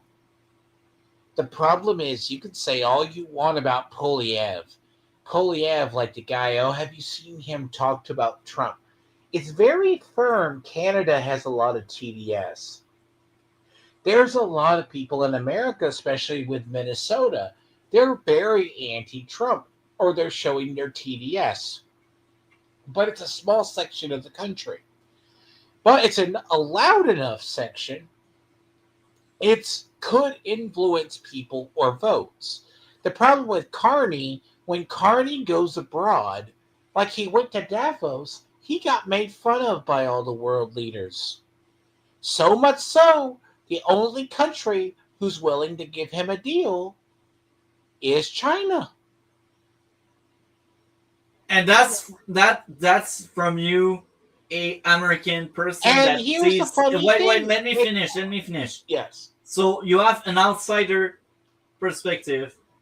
Canada is a joke. Nobody takes seriously except the dictatorship, and I fully agree. And it makes me angry because I know the freaking liberal still have chance on getting reelected simply because Quebec holds so much power. And right now, I strongly feel like I can read the room. Like it's crazy because at the provincial level we want to separate, yet at the federal level we will support Marxist Carney. It baffles me. I don't understand how the bloc vote could collapse, but the bloc at the provincial is surging and winning. So it's like schizophrenia. It's like two worlds are clashing. It's beyond my understanding. I don't get it. We are You so ask gullible why and a nation self-sabotages, and then people outside the United States look at what's going on in Minnesota. We have a rule of law as an example. You have the right to protest the government, okay? You have the right. But if it comes, you are called to task, like what's happening in these sanctuary cities with our immigration laws. They can be openly prosecuted because they're telling their people to not work with ICE. ICE is not a organization to do crowd control, folks. They are just an enforcement and arresting arm. These states should be providing security so ICE can do their job, then question it legally later on, right? No. But our system, yes, is broken as well. But we can recover, sadly.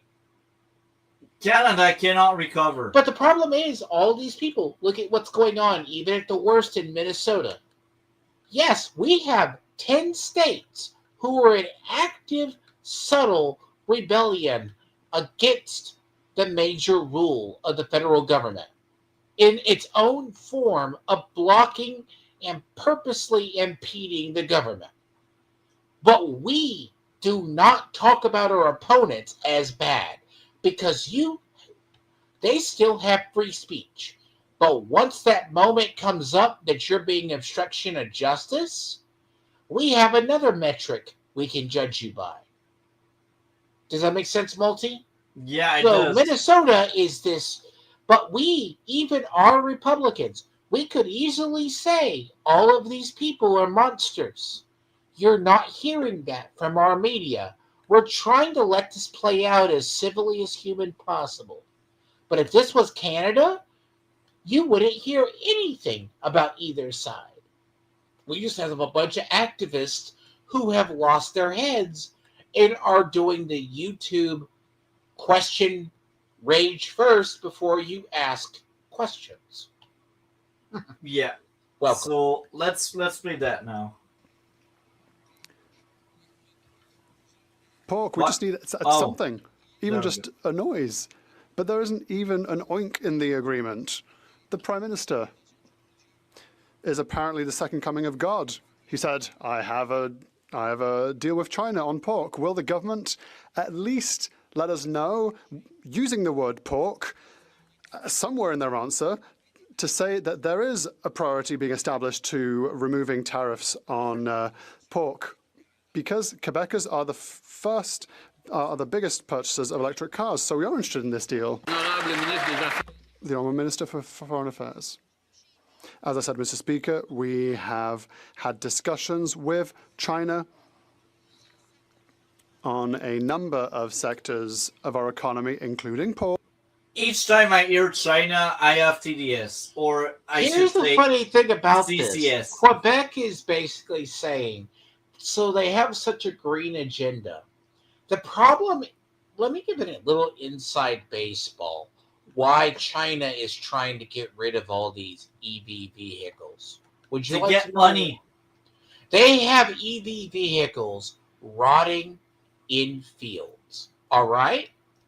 They have an overproduction that their own population cannot meet. All right? Following? They're trying to export it because the EV market is collapsing. Now, It's collapsing. You said it the outside the funny outside of part Canada, they is, know it. They in realize China, it. because of certain economic factors, the funny thing is, who are you going to donate this to? You got to donate. Canada. And then Quebec goes, oh, they're giving it to them. How do I know this? People will ask. Because I look attention. They have, their economy is not built for consuming. So, Quebec there, is the and then most Quebec upper-state goes, province. Quebec has money and the green agenda. All right? I will say it as a Quebecer. Quebec is the biggest welfare state in Canada. It's fascinating. Like, so many industries are subsidized by the government. And that's why we also get so much equalization, because they're like, oh, they're the most socialist, so let's give them so much money.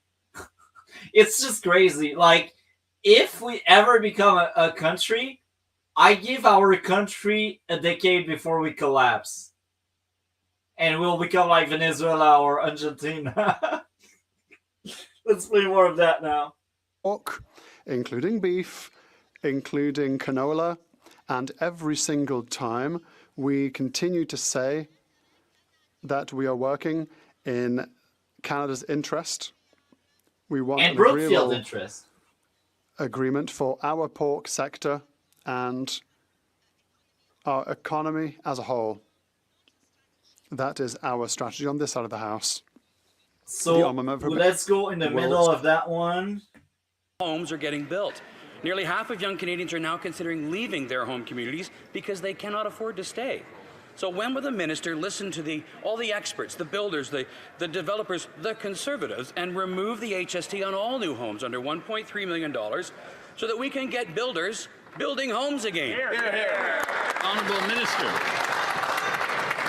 Thank you, Mr. Speaker. Well, it starts with first-time home buyers and not obstructing bills that will deliver relief and affordability for young Canadians. It's funny because they didn't push that many bills as of right now. I don't know any bill that are being pushed that will do exactly that. And by the way, the guy that speaks right now is the former mayor of Vancouver, the worst place in hell for freaking the housing crisis. He created the housing crisis. And guess what? This guy is the cabinet minister of freaking housing. And you know what? He owns a penthouse. He owns many houses in Vancouver. So he's like one of the richest official in Canada. And he is the housing minister. So do you really think he wants things to change?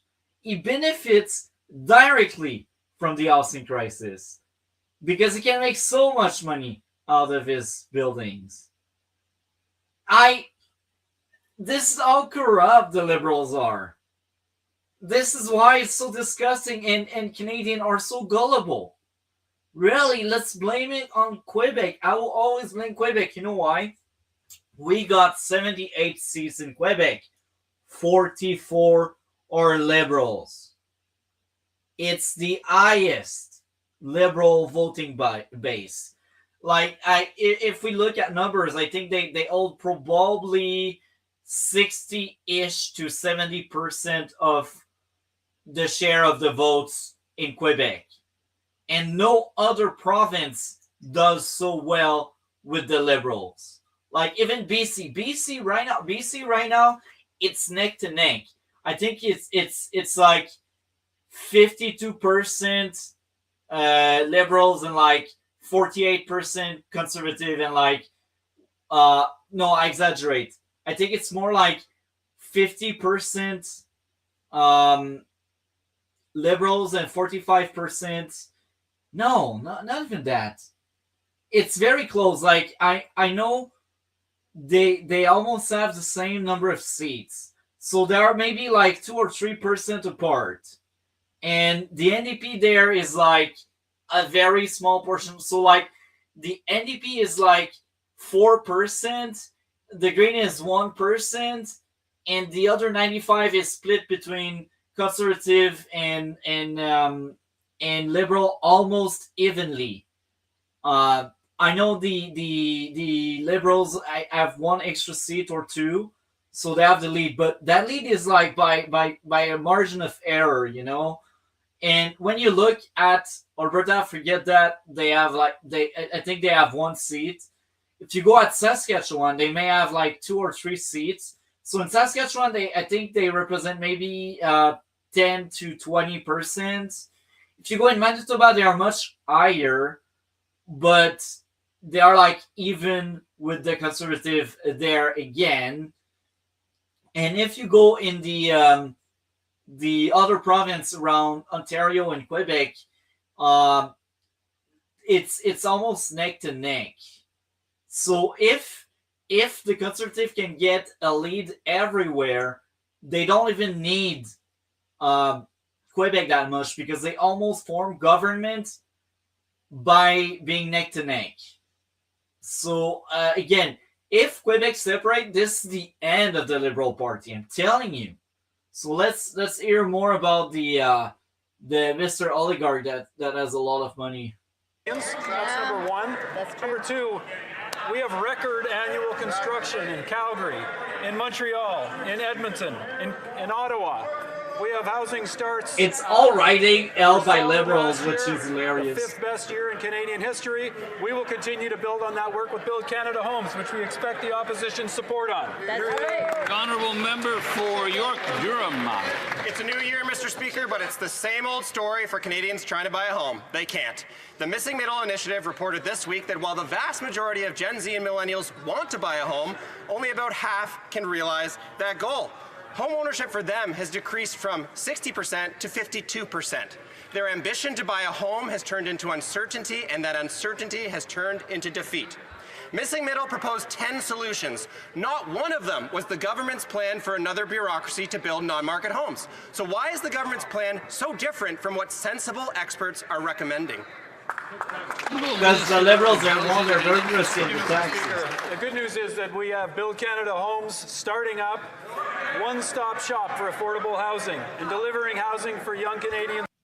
You know, it's funny, they set up that bureaucracy very early Like, that was this summer, just before Marxist Carney wanted to take a vacation, and no house has been built through that. So, like, if people really think the Liberal will fix the housing crisis, you're gullible. You're naive. They have the tools, they just don't want to. In particular, Mr. Speaker, the opposition can support affordable housing. They've never done it before, but they can start now. They can start helping this government deliver affordability, whether that's new homes through Build Canada Homes, or it's bringing down rents, which we're seeing rents drop across Canada for 30 straight months. Thank you, Mr. Speaker. That's a lie. That's a lie. My mother, she moved in a new apartment like 2 years ago now. And it's crazy. She never paid so much an apartment. And it's like a 2-bedroom apartment with the living room being basically mixed up with the kitchen. So it's like a 3-ish room and a half, something like that. And it's like $1,300. You look back 10 years ago, that same apartment in the same place. And that's not even in Montreal. That's like in one of the neighboring city of Montreal. You get the same house at the same place for at least $300 to $500 less. So it's almost doubled. So when we hear the rich oligarch with a bunch of houses telling you, oh, everything is fine there, it's because you live in a penthouse, sir. You're so disconnected from everyone's reality. It's nasty. It's crazy. People still vote for this crap. For Langley Township, By the way, Fraser Heights. It's the problem which you're seeing. It's not that people fall for it. Think of it this way. Let me bring it down to our current politics. These people have a tendency, like in the U.S., they're not looking at the ICE protesters in the U.S. as obstructing justice. They're not looking at it. They think it's well-intentioned because they just look at it because it's not that they're told Trump is the devil. But it's the combination of look over here. Because remember what I said. Corruption does not care from which side you're from. It just uses you. Multi. Yeah. That's the thing. Quid pro quo also works both ways. There was a period where Nancy Pelosi and her husband have one of the best investment portfolios. Better than Wall Street investors. Best returns ever, by the way. Why? Because they're using politics from the U.S., politics in the U.S. government, to get ahead. Now, there is ways to fix this. We have white-collar crime. We have other things. But like up there, one guy, he has housing. Oh, housing's that. Slumlording is a very bad problem in the U.S., okay? Knowing that, I'm sure it's worse up there. You just got to find a way to fix it. But they get rich off this stuff. And I don't know, do these politicians not get caught? What's your business? Retail, realty, or owning houses? Get fucked. Is not keeping his promise to young Canadians to help them buy their first home. In fact, according to the Missing Middle report, things are going in the wrong direction. Homeownership among 30-year-olds is at an all-time low. Less than half think they're ever going to own their own home, and housing starts aren't even keeping up with population growth. So here's an idea. We're feeling generous. Why doesn't the Prime Minister adopt our policies to cut bureaucracy so that homes get built and first-time Canadians can buy their first home? Thank you. Great job. The Parliamentary Secretary to the Prime Minister. I have a great idea. idea to the member opposite, this government has put a series of measures in place to help support young Canadians getting into their first-time home, to be able to build more housing supply in this country, whether or not it's Build Canada Homes, whether or not it's removing the GST up to $50,000 for new home buyers buying their first home. The Conservatives obstruct at every single pass. So that member has to go back and ask his constituents and answer to his constituents why they are standing in the way of the progress this government is seeking to advance. There's important measures in C-15. They should get on board and actually get a part of the solution, Mr. Speaker. The Honourable Member for Côte-du-Sud, Rivière-du-Loup, Katascomic-Témiscouata. Mr. Speaker, the housing crisis being felt in the streets and homes of Quebec. Families are having to choose between rent and groceries. Young people are delaying their life plans because they can't afford an apartment. According to a Léger poll, 1 in 5 Quebec tenants struggled to pay rent last year. In Montreal, that figure is 1 in 4. This is not acceptable. And the most fascinating, Montreal is a big splash of red. Everyone voted Liberal, except like 2 ridings. Actually, 1 riding, sorry. And the 1 riding that didn't go Liberal, it went NDP, which is further left, which is hilarious. After 10 years of this Liberal government, when will Quebecers have access to a truly affordable housing? When they will stop voting Liberals, folks. Parliamentary Secretary to the Prime Minister. Mr. Speaker. I cannot stand her. Over $1,800 will go to a family of 4 through our new Canada Groceries and Essentials benefit. This money will help families. It will help households make ends meet. We know the statistics. They are true. 1 in 5 households is having trouble with rent. This is why I am wondering, why are Conservatives blocking the work of Build Canada Homes? Why are they holding up our new Canada Groceries and Essentials benefit? Member for Fleetwood, Port Hills. Mr. Speaker, communities across Canada want to feel safe in their neighborhood and confident their government is taking action to prevent crime, especially given the rise of extortion in BC Lower Mainland. Can the Minister update this House on measures our government is taking to counter extortion, support law enforcement, and ensure our communities feel safe? Honourable Minister for Public Safety. Mr. Speaker, the rise in extortion in Surrey and the Lower Mainland is unacceptable, and I extend my support to the victims of extortion everywhere. This morning, I met with Premier Eby, and we committed to deploying up to 20 RCMP members to support law enforcement efforts. Mr. Speaker, we deployed 2 helicopters in the Surrey area, and in November, we announced $4 million in federal funding to bolster Surrey Police's efforts to tackle extortion threats. There are bills before this House, Mr. Speaker, that the opposition can support right now, like lawful access, to help us combat extortion in Canada. The honourable member for Dufferin-Caledon. So you're For almost a year, hold Canada on. has endured an unprovoked economic attack by the United States and President.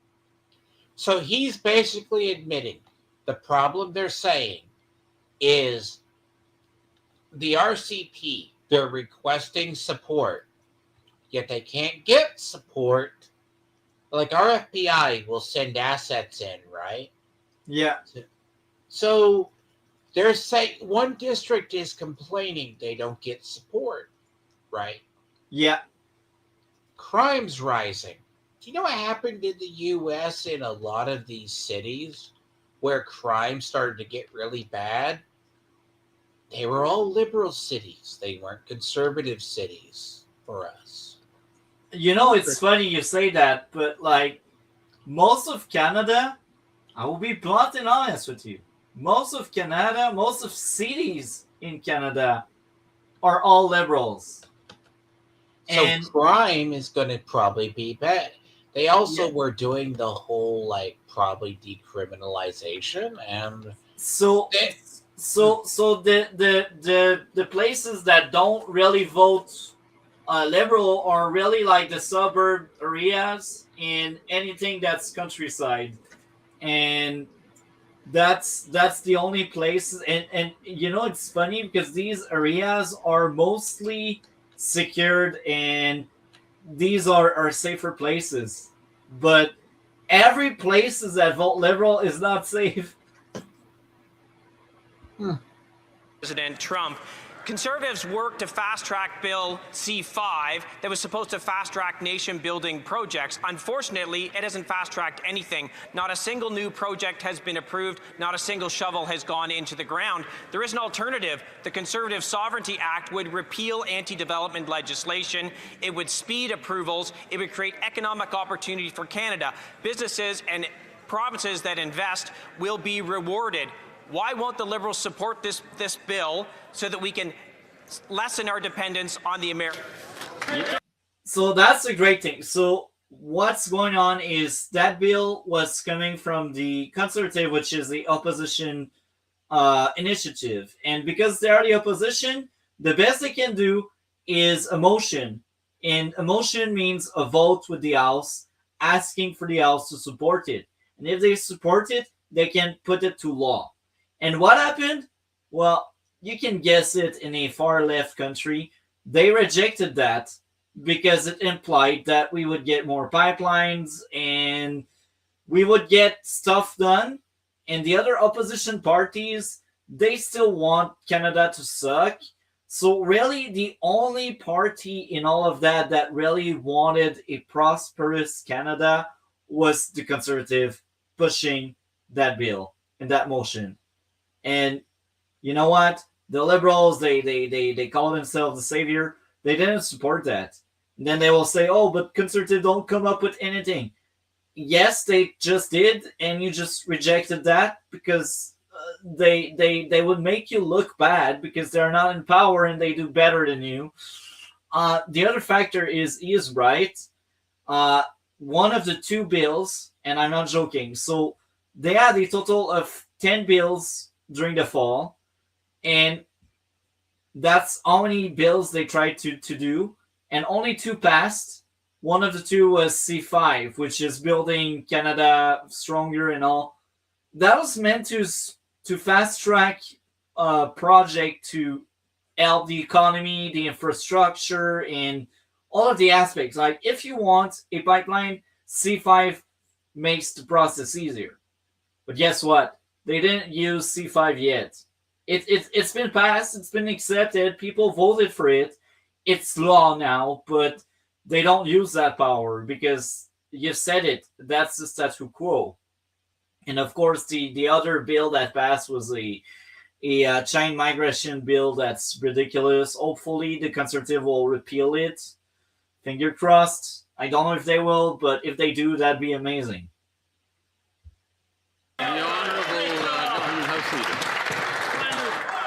Mr. Speaker, it's good to see Conservatives finally coming around to the Liberal plan, which is precisely that, to diversify trade markets, to build our country up with Canadian steel, Canadian aluminum, Canadian ingenuity, Canadian know-how, and Canadian union men and women building our country together. The Conservatives' proposals were tested, had the ultimate test, a general election, Mr. Speaker. It didn't work. It didn't go so well. Canadians voted for the Prime Minister's plan to build Canada strong. That's what we're going to keep doing, Mr. Speaker. I will also say this. They are proud they keep bringing back the election. You know what happened?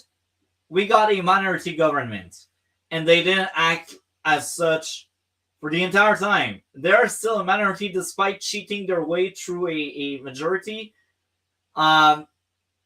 It's just insulting when they speak about the election that the Conservative lost because, again, you don't really respect the will of the people by not working with the opposition. Because when you're in minority parliament, you need to negotiate. You need to work with the opposition to get stuff passed. And the sole fact that you had 10 bills and only 2 passed proves everyone you don't want to work with the opposition. You want an iron fist to rule over the country just like China. The Honourable Member for Dufferin-Caledon. Mr. Speaker, what they promised in the election was that they were going to fast-track nation-building projects, and that's one of the reasons why Canadians voted for them. But unfortunately, they haven't actually fast-tracked anything. Not a single new nation-building project has been approved. Not a single shovel has gone in the ground for any of those projects. Bingo. We need a new approach. That's why the Canadian Sovereignty Act needs to be implemented. It will tear down the barriers to building these projects. It will create new economic opportunity and create thousands of good-paying jobs. I mean, they've stolen almost every single one of our policies. Why don't they steal this one for the benefit of Canadians? The Honourable Government House Leader.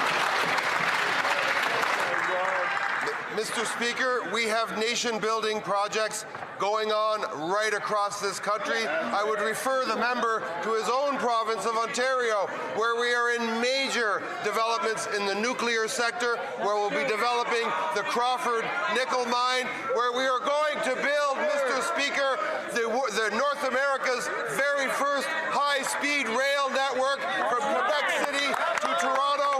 We are going to build in British Columbia, whether it's LNG or whether it's the Northwest Corridor or Silicums, Mr. Speaker. We are building this country. We're building it big. We're building it strong. The Honourable Member for Ponoka-Didsbury. This Liberal Prime Minister has broken his promise to Canadians. He said he would build Canada strong, but in 8 months he hasn't approved a single new project. Instead, he's closing down agriculture research stations and firing scientists, including at the 120-year-old station in Lacombe. Conservatives introduced a motion this week to pass the Canadian Sovereignty Act. Will these Liberals vote for our legislation to repeal Liberal laws that block development, reward investment in Canada, protect Canadian innovation, or will they continue selling Canada out with their New World Order agenda? The Honourable Secretary of State for Labour. The Conservatives' ideas were tested in the election, and guess what? They lost, Mr. Speaker. And you know what? We're focused on something that's very clear, something that Canadians want. They want us to build this country. They want us to grow the economy, and that's exactly what we're doing, Mr. Speaker. We're going to build the largest infrastructure investment in Canadian history, with major projects across this country, building affordable homes for Canadians, using Canadian steel, Canadian lumber, and Canadian skilled trades, Canadian student workers, Mr. Speaker. We're diversifying our trade. We're expanding to new markets, investing in innovation. We're going to create the... So let's go toward the ending because I want to hear about that NDP, folks. That's weird.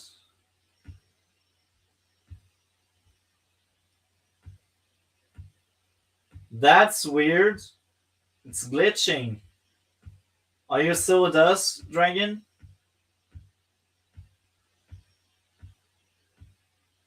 I think the dragon is gone because I cannot bring back the screen share.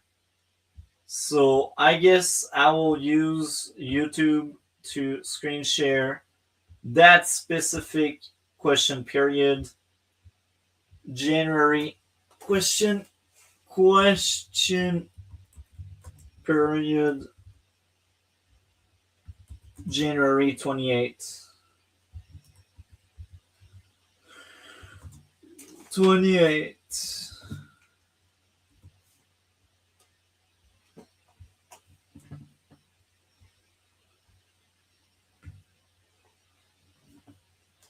That's a very weird thing going on. Apparently now I am alone. So let's do this. Oh, PC crashed. He's coming back. Well, we were now around the ending of that one, and is he coming back? Oh, well, actually, so because he's not coming back, we will play the ending of that question period at the right place. I think that will be the right place. And as I screen share, I should say. Well. There we go. Screen share. Families on Vancouver Island are struggling. The Crofton Mill closed, the Atlee Mill closed, Chemainus Mill curtailed to the end of 2026.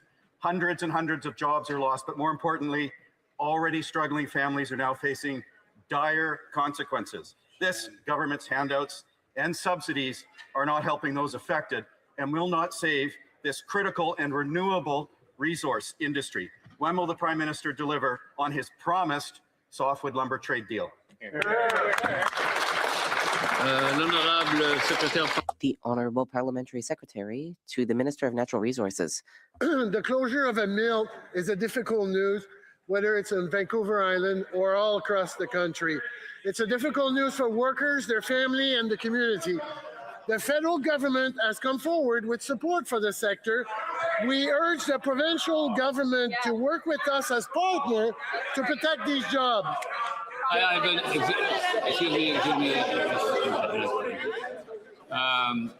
been putting up with a lot of loud noise coming from my left, but I had to call it out now because I'm having trouble hearing the honourable member. So the honourable member from the top, please. Thank you, Mr. Speaker. We really, it's a difficult news, the closure of any mills, whether it's on Vancouver Island or anywhere in the country. And we've come forward with a lot of support from a financial perspective. We work with the provincial government as partner to protect these. And they may have missed the news that we announced a forest sector transformation task force by the industry. They've already met and they're formulating recommendation for the government for the future. We will continue to examine every option available. I urge the member to work with us on those. The honourable member for Saanich, Gulf Islands. Thank you, Mr. Speaker. And my question is to the Honourable President of the Treasury Board. With massive cuts being made to our civil service, how can the government justify threats to public health and safety as outlined today by the Public Service Alliance of Canada? Specifically in my community, we're very concerned as across a number of departments, believe it or not, workers involved in marine emergency response to oil spills have all been laid off. How does the government justify this? Because they pretend they are liberals. Mr. Le President, I thank my honorable colleague for her question. Canada's new government is taking responsible approach to renewing the public service, focus on efficiency, sustainability, and respect for those who serve Canadians. New incentives are being introduced to support workforce renewals and to manage adjustments primarily through voluntary measures. Budget 2025 also proposes a measures reduction in up to 1,000 executive positions over the next 2 years to ensure leadership structure remain aligned with operational needs. Thank you. I wish to draw the attention of members to the presence in the gallery of the Honourable Miles McDougall, Minister of Advanced Education for Alberta. So, by the way, I will say this. Elizabeth May questioned the cut because she is against austerity most likely, which is very interesting. Now, this shall mark the end of this question period. We will cover the next question period, and that's the last question period we are covering because I cannot find the one that happened on the 13th. So let's do this. And screen share, screen share, screen share, screen share, screen share.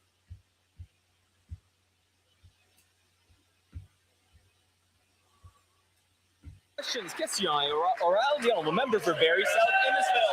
In a stunning admission of failure, overpromising and under-delivering, Liberals this week announced they will be seducing Canadians with their own money. Without acknowledging their failed economic policies have caused structural food insecurity for millions of Canadian families, the Liberals' latest scheme will put $12 billion more on the country's credit card. Now, in the spirit of cooperation, here's an idea. Why not eliminate their industrial carbon tax, fuel standards tax, lower income taxes, boost grocery chain competition, and stop taxing farmers so families can keep food in their carts rather than having to put it back on the shelf? The Honourable Parliamentary Secretary. Or how about having the backs of Canadian families, the middle class and low-income Canadians who need a serious government now to respond to their everyday challenges? That's why we've put in place this particular benefit. That's why we're increasing the GST credit, Mr. Speaker.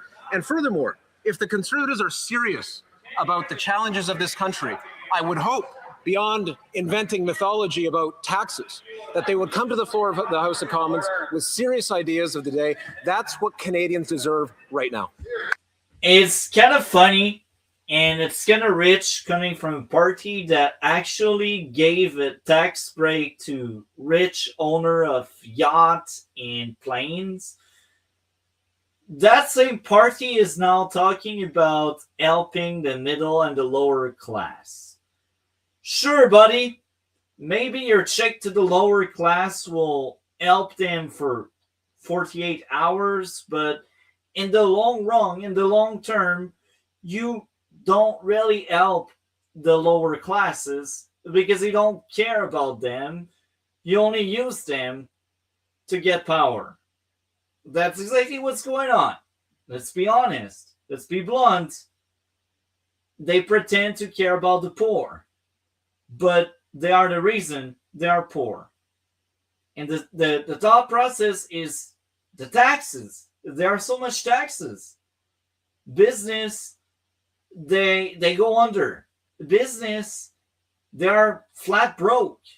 A lot of business are subsidized by the government. This is Canada for you. This is the reality of what's going on.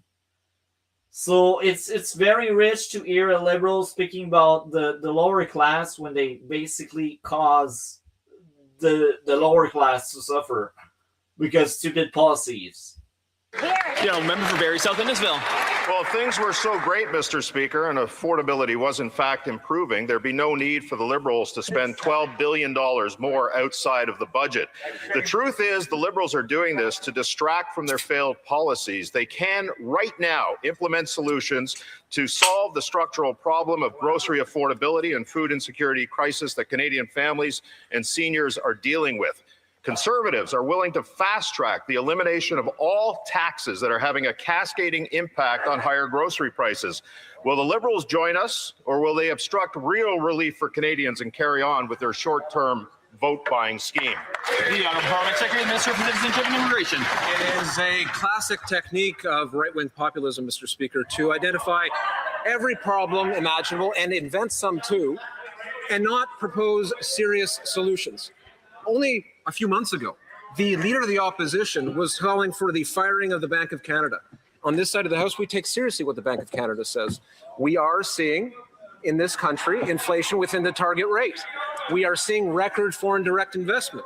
We are seeing, beyond Canada, the International Monetary Fund, Kristalina Georgieva, its head, calling the world to look at Canada as an example for the world. Good fiscal policy.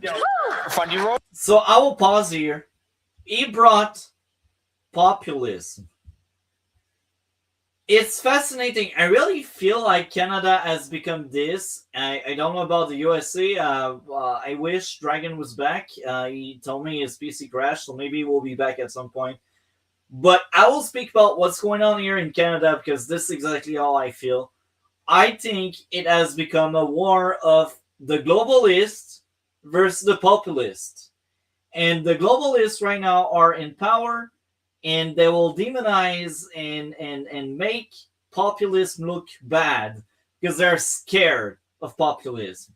Because they realize populism really goes against the idea of globalism. Because globalism overall, what it implies is that there's one world order, there's one big government that overall everyone. And how do you really manage to have that government? There's no election. It's the elite, the people with the money, the rich. This is what globalist is about. And populism, it's about the people being empowered to control the nation through elections. through policies that will benefit the people. So if you listen to someone demonizing populism, buddy, just think again. Who's in power right now? Does it work for you? If it works for you, fine, that's cool. But don't start thinking populism is bad because globalism works for you. A lot of people disagree with globalism. It's actually really bad. And again, populism, it shouldn't be looked as a bad thing. It's a different strength. It's a different way of doing things. A very different way from the liberals. That's why they're so scared. That's why Trump is demonized. Because Trump is a populist. And I might be wrong on that, but that's exactly how I feel.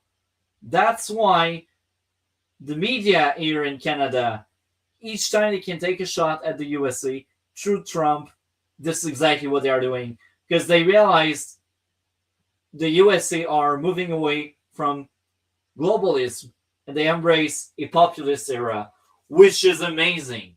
We need that across the planet. Because globalism is bad. It only benefits the few. So for all of the far left people that are now globalists, I'm impressed. Because you used to stand for reforms, but now you stand for an establishment. It's just fascinating. I will never understand that. So let's play the next question there. Mr. Speaker, this just shows how out of touch this government is. Families in my riding of Fundy Royal and throughout Canada are feeling the pinch at the grocery store.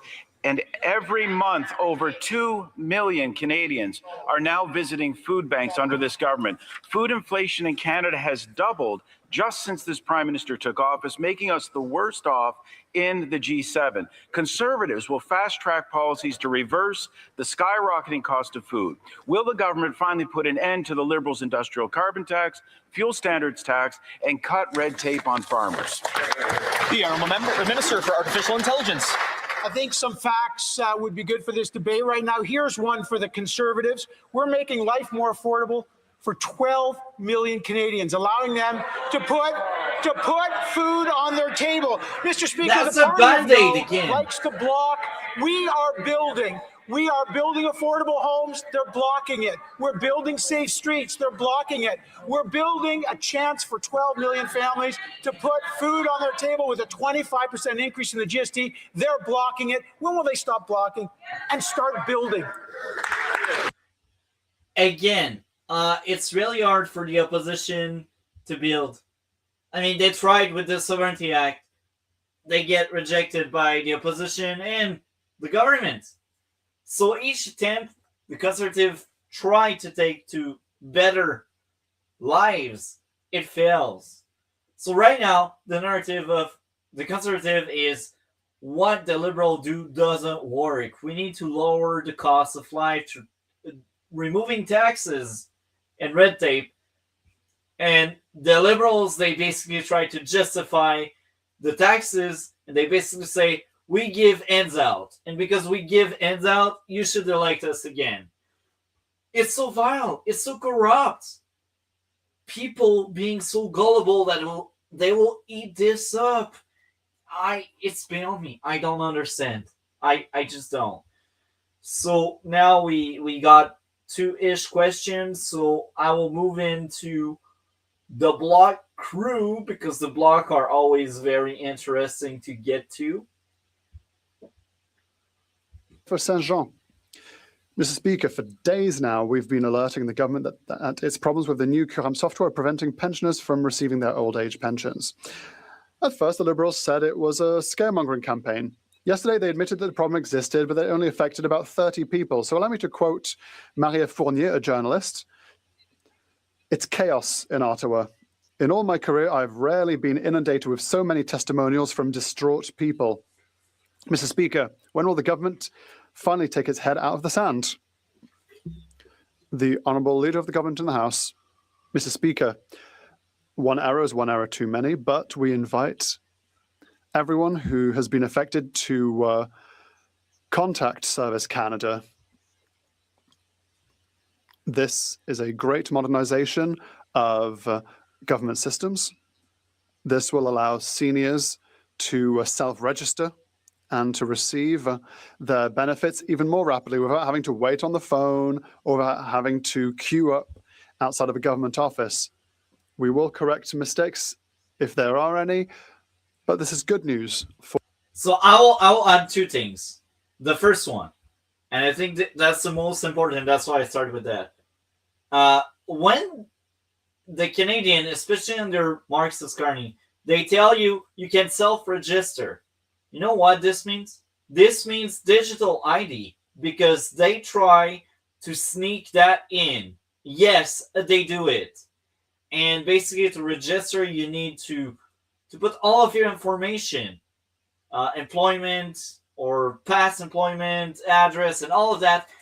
They basically want the most vulnerable, the old people to be the first one to embrace the digital ID. That's what's going on. So this is vile, this is disgusting, and eventually maybe people in Canada, because we are gullible and stupid, we will at large accept that digital ID that even the UK rejected, because it sucks. You don't want that. Now, the other thing is the Bloc. Their attack line is our voting base. There's a lot of boomers, there's a lot of old people, so let's frame them as the victims of that current government. Therefore, you should elect more of us so we can hold that government more accountable. So this is the line of attack of the Bloc, because the Bloc will never form government. It's obvious. Anyway, that's the line of attack. I find that very interesting, because I do think it's like the third or the second, I can't remember the exact number, but I know it's not the first time a Bloc speaks about how the old people are treated by this liberal government. So let's listen to the second question. Taxpayers. The honourable member for Saint-Jean. Well, other than the costs, Mr. Speaker, once again, Ottawa's driving people crazy. On the one hand, there are people aged 65 and over who have deferred their pensions and have been deprived of checks for 9 months when they finally decide to claim them. On the other hand, there are people who are receiving extra checks, returning them, and are still being sent T4A forms. Meanwhile, the government is doing nothing, even though its own officials warned it that its software was chock full of bugs. They were told in June. So when will action finally be taken? The Honourable Leader of the Government in the House. First of all, there are officials who are working on this system, who are making sure that errors are mitigated and corrected. We are confident that this great modernization of our government systems will, at the end of the day, allow seniors to self-register, to be better served, to get their benefits even more rapidly than before. That is the case now. And if there are any errors, they will be corrected. The Honourable Member for Shefford. So now I will move Speaker, on to later on. I think there's people a aged block 65 and over deserve real answers before this turns into another Phoenix fiasco. Quite nice at some point, so No let's one. get into it. I'm going to read some remarks from my constituents on liberal policies. Even earning $40 an hour, I can't save. Sebastien, at $36 an hour, as a single mother of 3, forget about saving. Every single penny goes to groceries. Patricia, we don't need your help. We need no more money in our pockets. Carl, 93% of young Canadians are worried about the housing crisis. Many have even given up on their dreams of home ownership. Instead of asking our young people to sacrifice, when will the Prime Minister stop taxing them and smothering them with liberal bureaucracy? The Honourable Secretary of State for Nature. Mr. Speaker, it is because we want Canadians to have more money in their pockets that we announced certain measures this week. These measures will represent $1,800 for a family of 4 this year, and roughly $900 for an individual. This is meaningful. It will lead to more money in Canadians' pockets. Even by these numbers, 800, it's a joke. You know why? You know why? The groceries are nasty. It costs so much. Right now, I don't have kids yet, and we are like a few people in the same household. And our groceries is like around 200 to 300 a week. And we don't have like kids yet. I cannot imagine having kids. And now you're telling me $800 a year. So it's like the equivalent of 2 stops at the grocery store. How will this help? And you know what? Because it's nationwide, well, not necessarily nationwide, but because a lot of people will benefit from it. You know what happens? Inflation. What happens? Taxation. So it's very rich for them to come out and say, "Oh, we stand up for the poor." You make us poor with your way of dealing with things. It's ridiculous. You cannot just magically make up some money like that. The economy doesn't work like that. We have other measures for families as well, like the Canada Child Benefit, which gives families $1,800. We are doing measures for Canadians. We just need the members across the way to support them. The honourable member from Montmorency, Charlevoix. In 2023, Justin Trudeau announced a grocery plan. In 2026, all the problems are still there, and the Liberals are rehashing the same measures under a different name. When a strategy leads to more misery, more debt, less wealth, and less hope, you don't rebrand it, you rewrite it. After 10 years in power, the results are in. Young Quebecers and Canadians are ending the month with less than $20 in their bank accounts after having paid for rent and groceries. When will the Liberal governments finally own up to their failure and stop moving us in the wrong direction? I will also add this. If that was true each time they say, "Oh, it's a new government," if that was true, do you really think they would do the exact same thing they did 3 years ago now? So that simple thing, that simple question the opposition asked was to highlight it's not really a new government because they do it the exact same the other did. So let's play more now. The Honourable Secretary of State. In April, Canadians made a choice. They elected the Liberal Party so that we could put in place solutions to the difficult economic situation we're in today. This has led to tax cuts for the middle class. This week's measures on affordability. The universalization of the school lunch program. We have done a lot. That is what Canadians voted for, and we work for them. We just need Conservative support so that Canadians can actually see a difference. Every week, I hear from young Canadians priced out of their neighborhoods. In fact, the Missing Middle Initiative reports that half of young Canadians will have to leave the very community in which they grew up in. But you know what I don't hear? I don't hear very much from the 4 youngest Liberal members of Parliament, all born this century, all who represent parts of Canada hardest hit by housing unaffordability. Brampton, Mississauga, Greater Vancouver, Greater Montreal. Well, Canadians haven't given... So I will pause here. I just paused here. So we got the Terrebonne riding, and it's in the Greater Montreal. And that lady there is like 24 years old, which is, I will tell you this, respect for being elected. I strongly disagree with that woman policies, but she is a very young, influential person. But you see, we don't hear about her speaking much. The only moments we hear about her is when she asks very controlled question. And I've seen a pattern. We never hear about these backbenchers. We never hear about the young voices among the Liberals. You know why? I think I have an idea. Maybe I don't hold the truth, but I suspect, and I think it is because that party is no longer the party of the youth. Except if you live like in Toronto or Montreal, then it's very different because we are the most brainwashed, and as much as we are educated, we are far left most of the time when we live in these big cities. But at large, across Canada, the young voter base is usually going for the Conservative. And that's why we don't hear that many young voices in the Liberal Party, because they know they became the Boomer Party. And the Boomer, they really don't care about their grandchild, to be honest. Otherwise, they wouldn't be voting in a crowd that's been there for 10 years and that only made everything worse.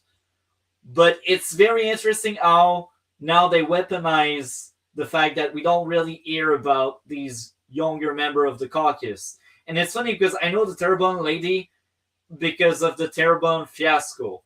Otherwise, I wouldn't know about her. But the other three young members, I've never seen them.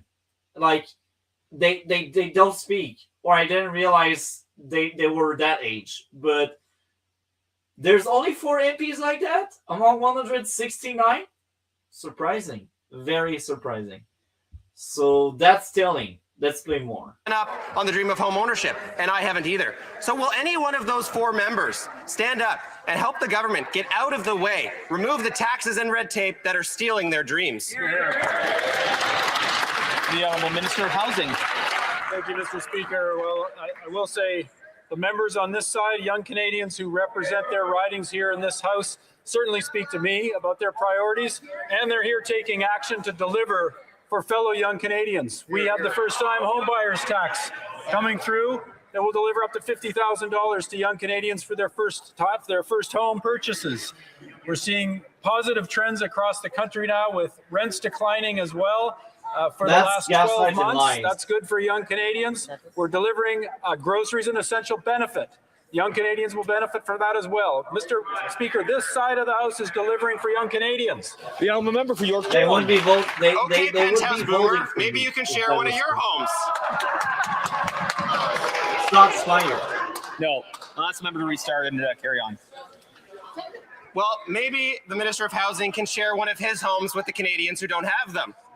A study by Canadian fintech Coho Financial says that at the end of the month, Gen Z has just $16 left to spend. The Prime Minister told young Canadians what his solution was for them: sacrifice more. Well, there's nothing left to give. Coho says that Gen Z is in survival mode and therefore can't plan for their future. The Prime Minister claims he wants to work together, and we've offered him some solutions. So why won't he take any of them? The Honourable Minister of Housing and Infrastructure. Mr. Speaker, instead of slagging generations, they should make generational investments with this side of the House. Mr. Speaker, we're focused on delivering for young Canadians. The other side of the House delayed all through the fall and into the winter on the first-time homebuyers tax break. This side of the House, we've been pushing to do this. The Conservatives did not vote for the first home savings account. These are tangible efforts we're making to support young Canadians. They're being opposed by the Conservatives. A member for Kenora-Key Watanong. As part of the after-school program. I think I didn't, or I think I skipped the one of the key moments I remember seeing in the question period. So we may go back to one of the previous ones that we already covered, simply because I don't see the segment I really wanted to cover, but I can't remember which one. So now we will go toward the end of that one, and then I will look into which one contained the segment I wanted to cover. So let's play the ending of that one now. After school care, I think it's essential that we acknowledge the hard work they do and continue supporting them. The Honourable Member for Edmonton Strathcona. Mr. Speaker, this government is cutting thousands of public sector jobs. The people who process EI, OAS, CPP, and passports, agricultural researchers, 1,300 food inspectors. These are not numbers on a CEO spreadsheet. They are real people. They work to help Canadians. They support family farmers. They keep our food safe. Instead of giving his friends a tax break on their yachts and their private jets, will the Prime Minister stop these reckless cuts before public health, before public services, and our food safety is put at risk? Hear, hear. Excellent question. The Honourable President of the Treasury Board. Mr. President, I want to start by thanking our public servants for their hard work and dedication. We deeply value the work of all public service employees. They are dedicated and hardworking public servants who play a critical role in delivering key results for Canadians. As we move forward with comprehensive expenditure review, We are committed to approaching this process compassionately by minimizing involuntary departures as much as possible. Merci, Monsieur le Président. Order, à l'ordre. À la suite des Following discussions between representatives of all party in the House, I understand that there's an agreement to observe a moment of silence to commemorate the National Day of Remembrance of the Quebec City mosque attack and action against Islamophobia. now invite honorable members to rise in honor of the memory of the victims of the attack that happened 9 years ago today on January 29th, 2017. So that's the end of this question period. Now, that's a very interesting moment, hopefully. So I will try to buy some time as I try to find the clip I was mentioning. But I gotta say this. It was deemed illegal for Justin Trudeau to enact the Emergency Act, which is amazing. I feel like we got some sense of justice to some extent. But yeah, now I'm trying to find the right question period that as the segment I really wanted to cover. I cannot believe we missed it, but I will find it. So basically the segment had Andrew Lawton, one of the Conservative MP I do enjoy a lot. He is one of the new kids in the block, if we can call him a kid. He is really interesting. Each time he appears, he has very interesting question. And he doesn't appear that often, which is kind of fascinating. So I think he chooses very smart question. Oh, I found the right one. So that was January 28th. So we will play that Andrew Lawton segment there. Because when I was watching question period this week, I enjoyed that intervention there. So I placed it at the right place. From passing in this House, we brought lawful access measures, Mr. Speaker, to this Parliament in June, yet they've been obstructing those measures all along. Whose side are they on? Will they help our law enforcement and police officers with catching these criminals, Mr. Speaker? The honourable member for Elgin, St. Thomas, London South. Thank you, Mr. Speaker. The Federal Court of Appeal has once again affirmed that this Liberal government broke the most supreme law in this country, the Constitution, the Charter of Rights and Freedoms, when it wrongly used the Emergencies Act, and also that it violated the Charter rights of Canadians by freezing the bank accounts of political protesters and limiting the legal right to protest. If this truly is a new government, will they say to Canadians right now that they will accept this ruling, uphold the civil liberties of Canadians, and not appeal this to the Supreme Court? Honorable government.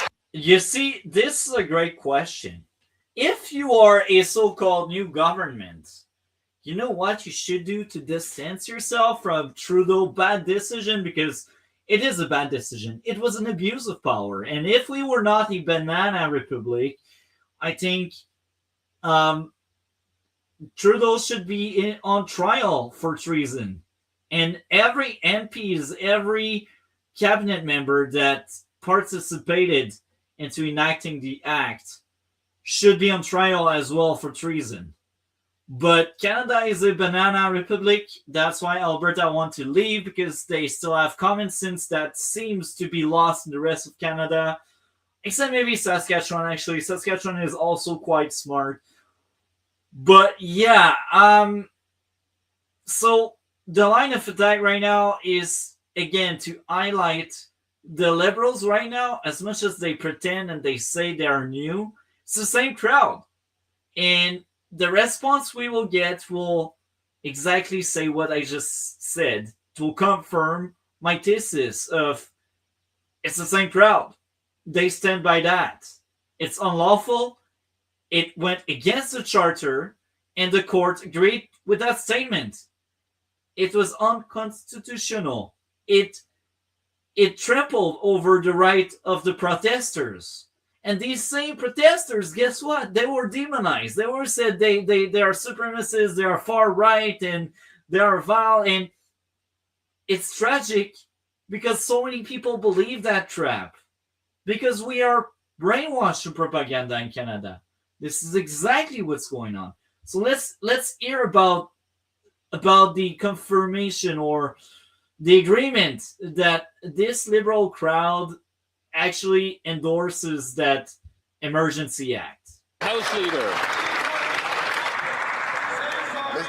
Mr. Speaker, as a proud resident of the National Capital Region, I can only but lament this member's repeated, and I will give him this, he's been consistent on this, his repeated endorsement of the occupation of this downtown, of the disturbance and unbelievable annoyance that this created for residents. That was an annoyance to you because you are a liberal and because that protest was about you trampling over people's freedom.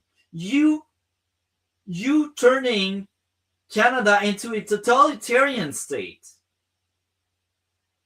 Yet, this guy is so far up his butt, he stands by it. And he says very provocative lines.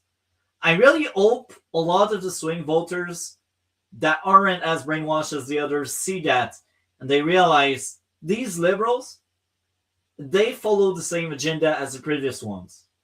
These liberals are no different. Of downtown Ottawa and of the fact that it was an unlawful demonstration, Mr. Speaker. It was lawful. Was so now he ended argues by, with the court good graces, that very said Canadian the government model was of wrong. Cooperative law enforcement, Mr. Speaker. It baffles me. It's so fascinating. It's so disgusting at the same time. It's all of these words. I wanted to play that clip because that clip is a testament to what's going on. We got a totalitarian government that says they are different, but they are the same. That says they stand for the Charter of Rights because that's always their belief or what they like to pretend they are about. And yet, they trample over the Charter. Yet, they pretend they are different. But they do the exact same. They defend the action of Justin Trudeau. Hopefully, this marks the end of the awful totalitarian era Canada has been through. It's really disgusting. So now, the idea is we talk about the leadership review, and I will cover one of the speeches we had that's very interesting. We won't cover all of the 15-minute-ish. I think we will cover 10 to 15 minutes. And I will link in the description after the stream everything we went through today. But before I dive deep into the next video, I must say this. Canada is a weird place. So what's going on? Pierre Poilievre lost the last election, as we all know. And the Conservative Party has that idea that if you lose an election, you go through a leadership review if you don't step down yourself. And in that segment, I will talk about the leadership review, and I will also talk about what I think was very wrong with the Conservative Party up to now. I think now they are shifting in the right direction, but to go back to it. So I think I should start by saying up to now, up to 2026, I think the Conservative, they didn't know how to steer the wheel. They didn't know how to form government. And one of the biggest issue, I believe, is with the previous Conservative, because now they changed it. But after Stephen Harper, we went through leaders after leaders. We had Andrew Scheer. He failed. He got removed as leader. We got Erin O'Toole. He also failed and he got removed as a leader. So what's going on? We lost two different leaders in a row. And let's be honest, Erin O'Toole was center-left. He agreed with the government on pretty much everything. And that's why he didn't form government. Like, he wasn't reaching out to the true Conservative base. I think he was reaching out to some of the Conservative because you cannot have seats if you don't really get your Conservative share. But I think a lot of the conservative, when it was O'Toole, and I heard that from many different conservative voices out there, they didn't vote for Erin O'Toole. So they voted NDP, they voted PPC, they voted something else, but they didn't vote conservative. And this is what's going on when you get someone that's center left, when every parties are center left or far left. So that's what's going on. So for 10 years now, I think one of the biggest reasons why conservatives didn't form government is how they changed leader from leader. I think Andrew Scheer should have stayed, and he should have tried again, and maybe try another strategy in the next election. And then if he fails, sure, take him out. After 2 failure, maybe you should give the shot at someone else. Erin O'Toole, on the other end, I fully understand why he was taken out, because let's be honest, he wasn't a true conservative, and it doesn't work. But I still think Andrew Scheer, they took him out too soon. And it's sad because I think he's a great MP. I enjoy his intervention and his speeches. He was really good. And now, let's get into it. Now they fixed that because Pierre Poilievre got a leadership review. He didn't step down because he wanted to fight in round 2. That's amazing. So that leadership review is basically a big meeting that lasts for an entire weekend, and you got a lot of delegates, and they are basically party member, and they are in certain ridings, and they need to go at that convention, and they basically vote on different aspects of Pierre Poilievre, and he needs to get as high a percent as you can get to show everyone your party still believes in you. And to give you an idea, last time we had that was with Erin O'Toole, but I think he was taken out before even having his. I might be wrong on that, but the last meaningful leadership review was with Stephen Harper in 2000. I think that was 2004, just before he formed government. He failed, but he got that leadership review, and his was 84%. And now Pierre Poilievre won his leadership review with 87. That means the entire party stand by him, and that's amazing because now you will get a second shot. Maybe this time around we will finally form government. Hopefully we will. I see patterns with just before Stephen Harper came in. Give a few months of like liberals saying they do stuff, but they don't. And maybe some of the swing voter will wake up and they will be like, you know what, I will go back to the NDP, or I will go to the conservative, or I will go to like anything but the liberals. And maybe the support for the liberals will kind of start falling apart. Because it was starting before the Davos nonsense speech that, again, Dragon said, oh, outside of Canada, nobody took it seriously. Well, this is what happened. They rose up. Now they are quite high. But, yeah. So, that's the leadership review. He won, and there's a speech, and let's hear about that speech. We won't hear the entire thing. We will only hear the start of it, so I will screen share one moment. There we go.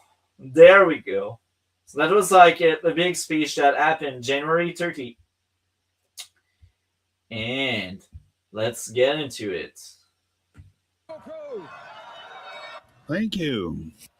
Merci beaucoup tout le monde. Thank you, everyone. Everybody. Merci beaucoup tout le monde. Thank you, everybody, and thank you, Anna. Valentina and Cruz. La mère de mes 2 enfants, Valentina et Cruz. Most of all. There was a weird translation there.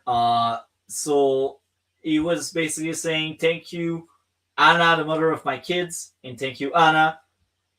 So that's the start of his speech. So you can really see the more human side right now in that speech. And hopefully a lot of people that thinks Pierre Poilievre is Trump, they should look at that. He doesn't talk like Trump. He feels like a genuine and honest person that has good intention, and he breeds hope. thank you to the great grassroots Conservatives who work and unite here today. And welcome to my hometown of Calgary. Conservatives from all over the country. Who's excited to be in Calgary in January? We're tough, we can take it. A little bit of regional advice for our Atlantic friends. Try the steak, not the seafood. For those of you from the Eastern Prairies, sorry to block your view with the mountains. To our friends in Toronto, enjoy your time outside of the center of the universe. I like that one. I love seeing so many Conservatives in one place, but it must freak the Liberals out enough to invoke the Emergencies Act.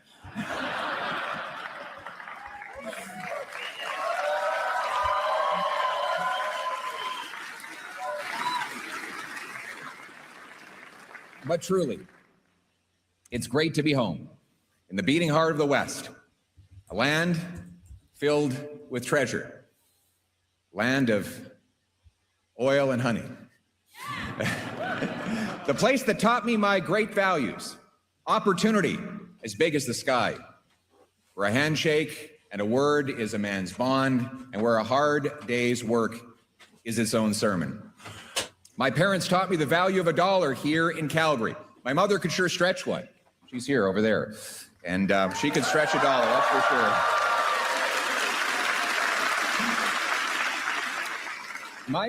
My mother was one of those people who would literally drive clear across town to use one of those coupons to save half price on breakfast.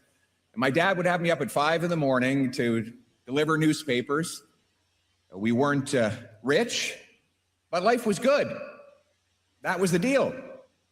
Work hard, start anywhere, get anywhere. That's what the country promised us all.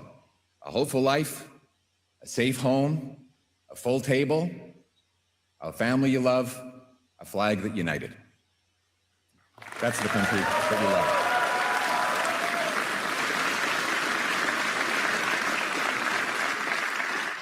We call it the Canadian Promise, the deal.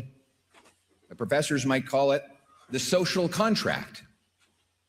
The people have kept their part of that bargain, working hard, spending less, following the rules. But unfortunately, the government has not kept its part of the bargain. Right now, as we gather, families are struggling to do the math. Young people are wondering if they'll ever have a job or a home. Worried parents are sitting at kitchen tables with empty fridges and empty bank accounts, and seniors worry that their savings might not last as long as their days. Which is tragic because Canada used to be a powerhouse. Canada used to have great standard of living. And now for those who don't speak French, in the background, we got choose hope. This is the message of the Conservative. So when you end up saying, oh, the Conservative are so divisive, how? Tell me how, because right now they are telling people to choose hope, because the Liberals obviously don't really preach to hope. They preach to fear, and they preach to, oh yeah, you need to accept your really bad fate because Canada sucks. This is the way the Liberals are thinking. And the way the Conservatives are, it's like, you can change things if you want to. You can have the best life, just like your parents, just like your grandparents in the past. But you need to choose it. It's so awful. I can't believe someone can come out and being honest about saying, oh, he's divisive. No. I'm sorry, but no. Well. Let's play more of that. I'm curious to hear more. I didn't hear the full speech. I heard clips and stuff, so let's play more of that. This Liberal government doesn't just leave people behind.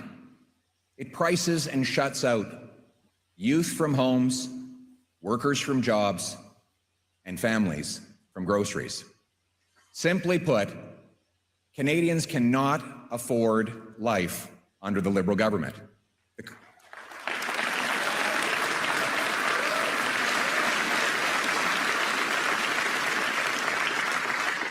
The government is literally the biggest item in a family budget today. It takes up more money than food, clothing, and shelter combined. The cost of government is driving up the cost of living. Taxes and record money printing deficits are inflating everything.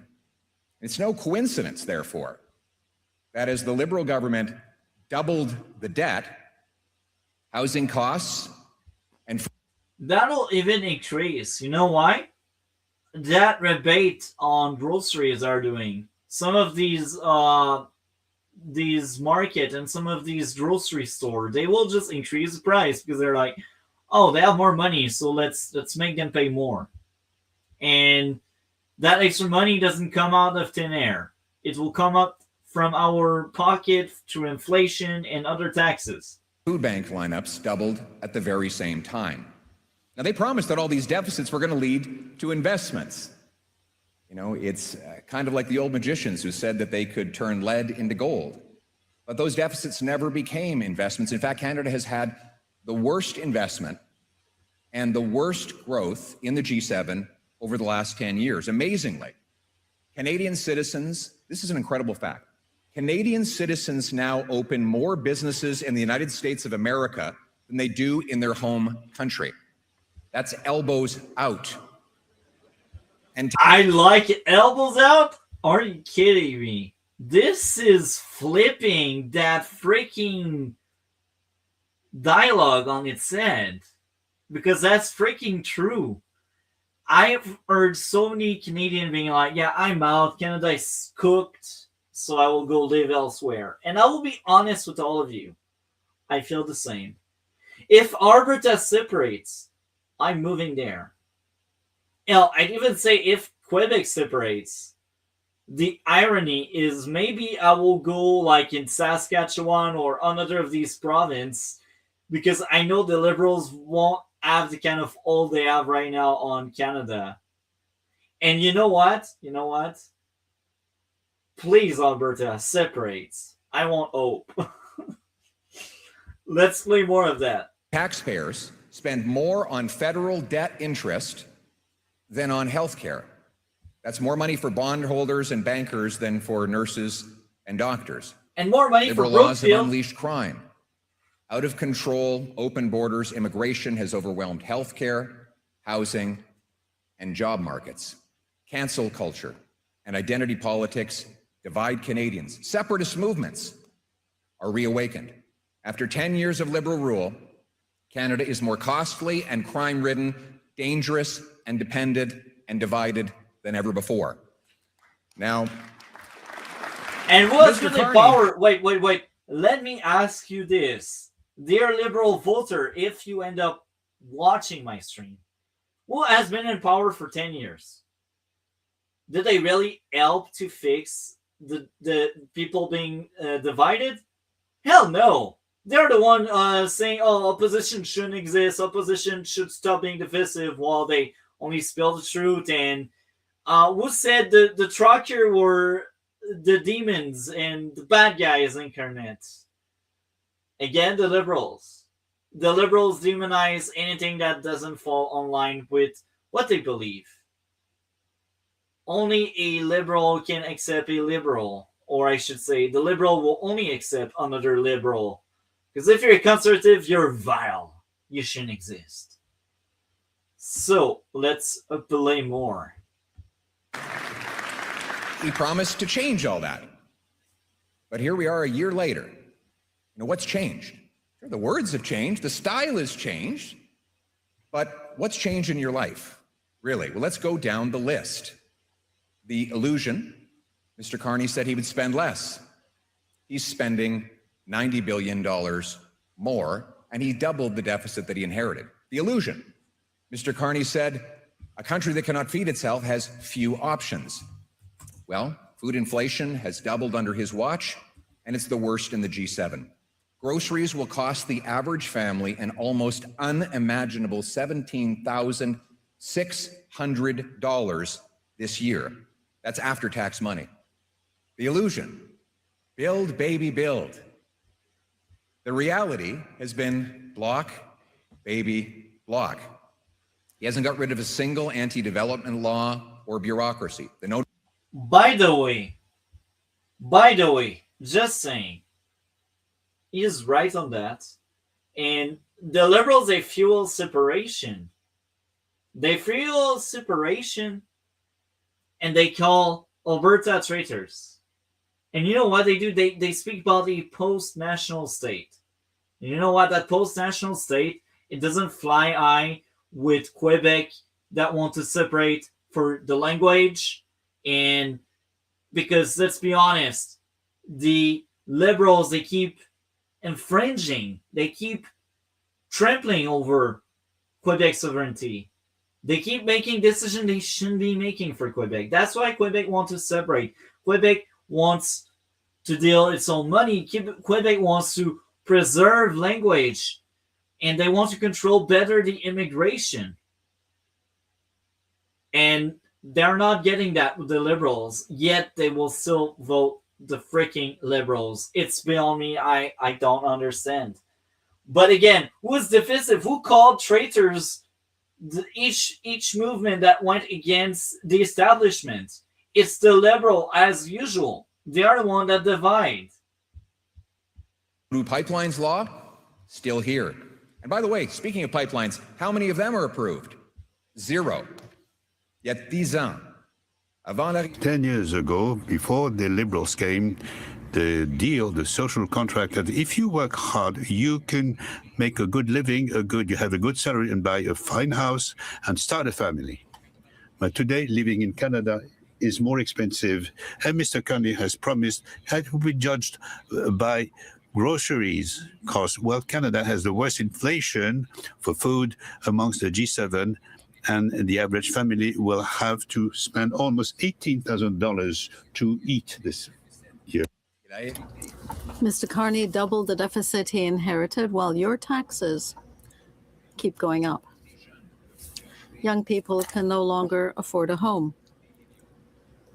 With the Liberals, Canada has become a country of renters, not a nation of homeowners. Mr. Carney promised change. And he did change some things, the tone, the style, the words. But since he became Prime Minister, have things really changed in your lives? Is your life costing any less? Mr. Carney loves to make big speeches around the world, but he's forcing Canadians to pay more here. Clearly, Mr. Carney talks big outside the country, but does little inside the country. I got a funny paradox for you. I got a bit of a funny paradox for you. He imposes taxes and red tape on home building, resource development, and businesses. Then he creates new bureaucracies to subsidize home building, resource development, and businesses. He taxes food production, and then he creates new programs for food subsidies. In every case, he blocks and taxes a thing, and then subsidizes that same thing. And I will ask you this. Is it letting the free market be free? Is it is it the classical liberal way of doing things? Is it libertarian to decide how the money should be spent and where it should be used? Or that kind of intervention doesn't goes against freedom in general, because the government needs to step in, because apparently all of these business, they crumble and they're overtaxed because the government wants more money out of them. I don't know, I feel like modern day liberal are no longer so liberal. They only use that good sounding name to push their policies, but they're not firm believer anymore. They are late stage liberalists, as Dragon said so many times on the show. So let's play more of that. As President Reagan says, if a liberal sees something that moves, he taxes it. If it keeps moving, he regulates it. And when it stops moving, he subsidizes it. But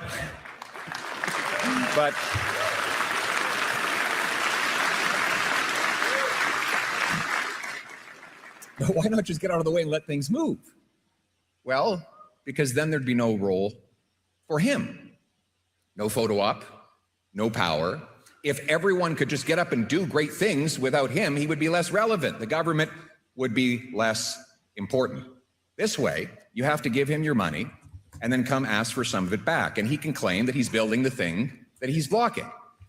The cost of the benefit is seen in the form of his photo ops and political power, but the cost is paid by the homeowner who can't build a home, the carpenter who never gets a job building it, and the family that never gets to move in, or the entrepreneur who never launches the business, or the senior who, because of all these extra costs, has to choose between eating and heating.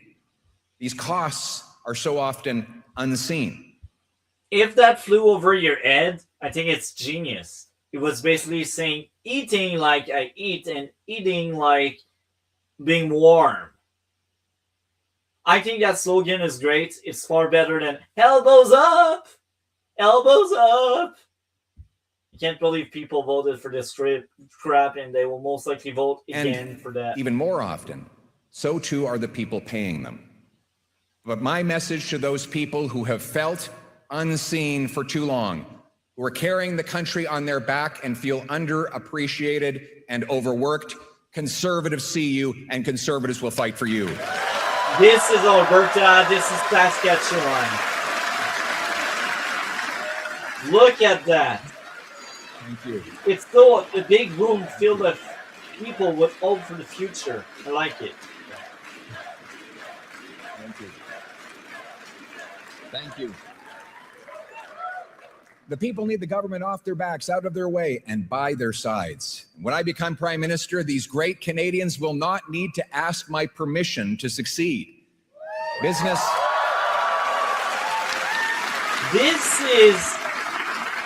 This is a word only a Prime Minister that's truly a libertarian can say. I feel like our Conservative Party of Canada is far more a libertarian party than a conservative party. And I think it's a good thing. So people should actually start thinking for themselves and stop saying and thinking, oh, the conservative are far right. We got the PPC far right. The PPC are poorly performing. They most likely will vanish in the next election. Business will get ahead by having the best product, not the best lobbyist, by pleasing customers, not pleasing politicians. I love you too. Thank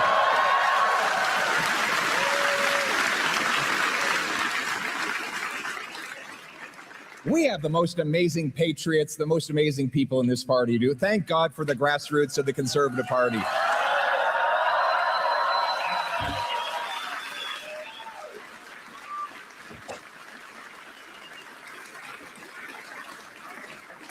And the great people of our country are, as I go around and I meet the people of this country, and I spend half my time doing that and half my time on Parliament Hill, it's become very clear to me that the common people, not the ordinary people, the extraordinary people, they have all the wisdom and the virtue to make their own decisions and run their own lives. They don't need to be bossed around by government.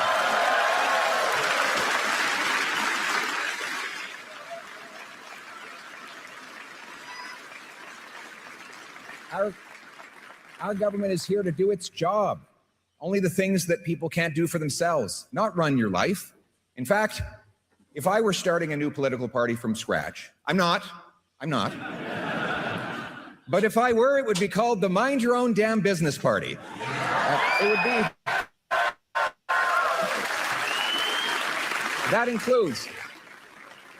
includes respecting the constitutional jurisdiction of our provinces and getting the federal government to butt out of the affairs of Albertans and Quebecers and other Canadians, to make room, have a smaller government that makes room for the dignity of work and the soft, strong bonds of family. It was by fighting for these principles. Thank you.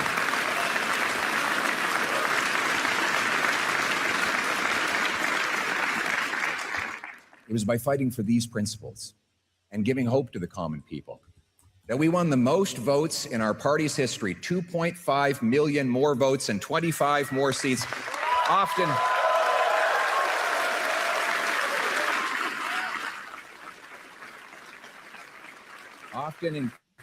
we won these votes in places that had never voted Conservative before. And now it is clear Conservatives are the party of workers, including union workers, small business owners. For and now, young the people. NDP tried to get them back, but I don't think that was free.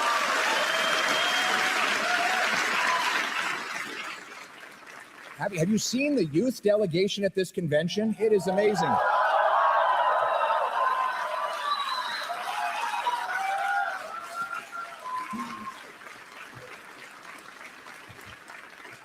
You know, in the past, when I was growing up, we would go to a Conservative convention and you'd look out at the crowd and it would be the Great White North, white hair everywhere. And we love the people with white hair, the wisdom that they share with all of us, but we also need a party that's infused with young people. And on that front, we are the youngest party and the oldest party.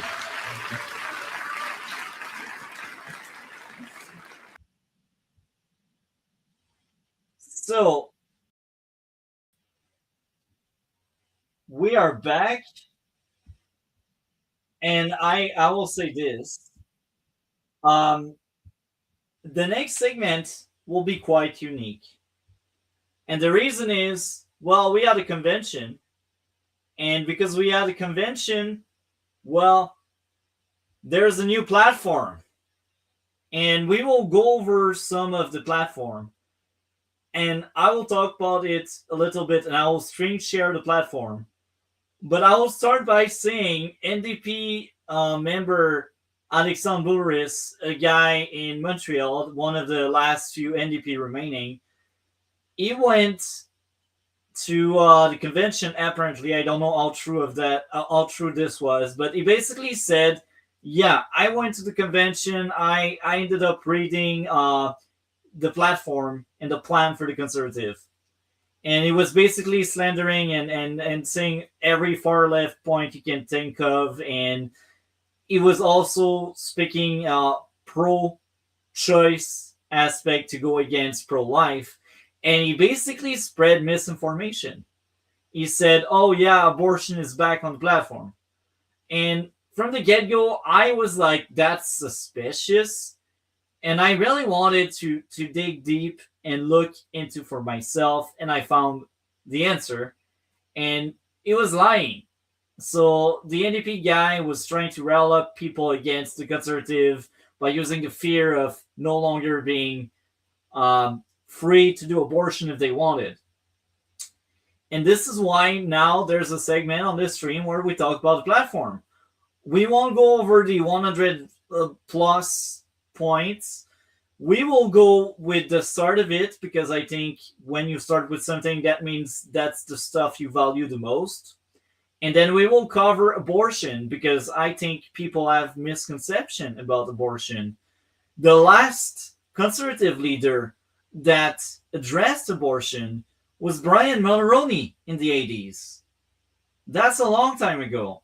Yet, because the Liberals fearmonger, because the NDP fearmonger, lots of people still believe the Conservative want to ban abortion.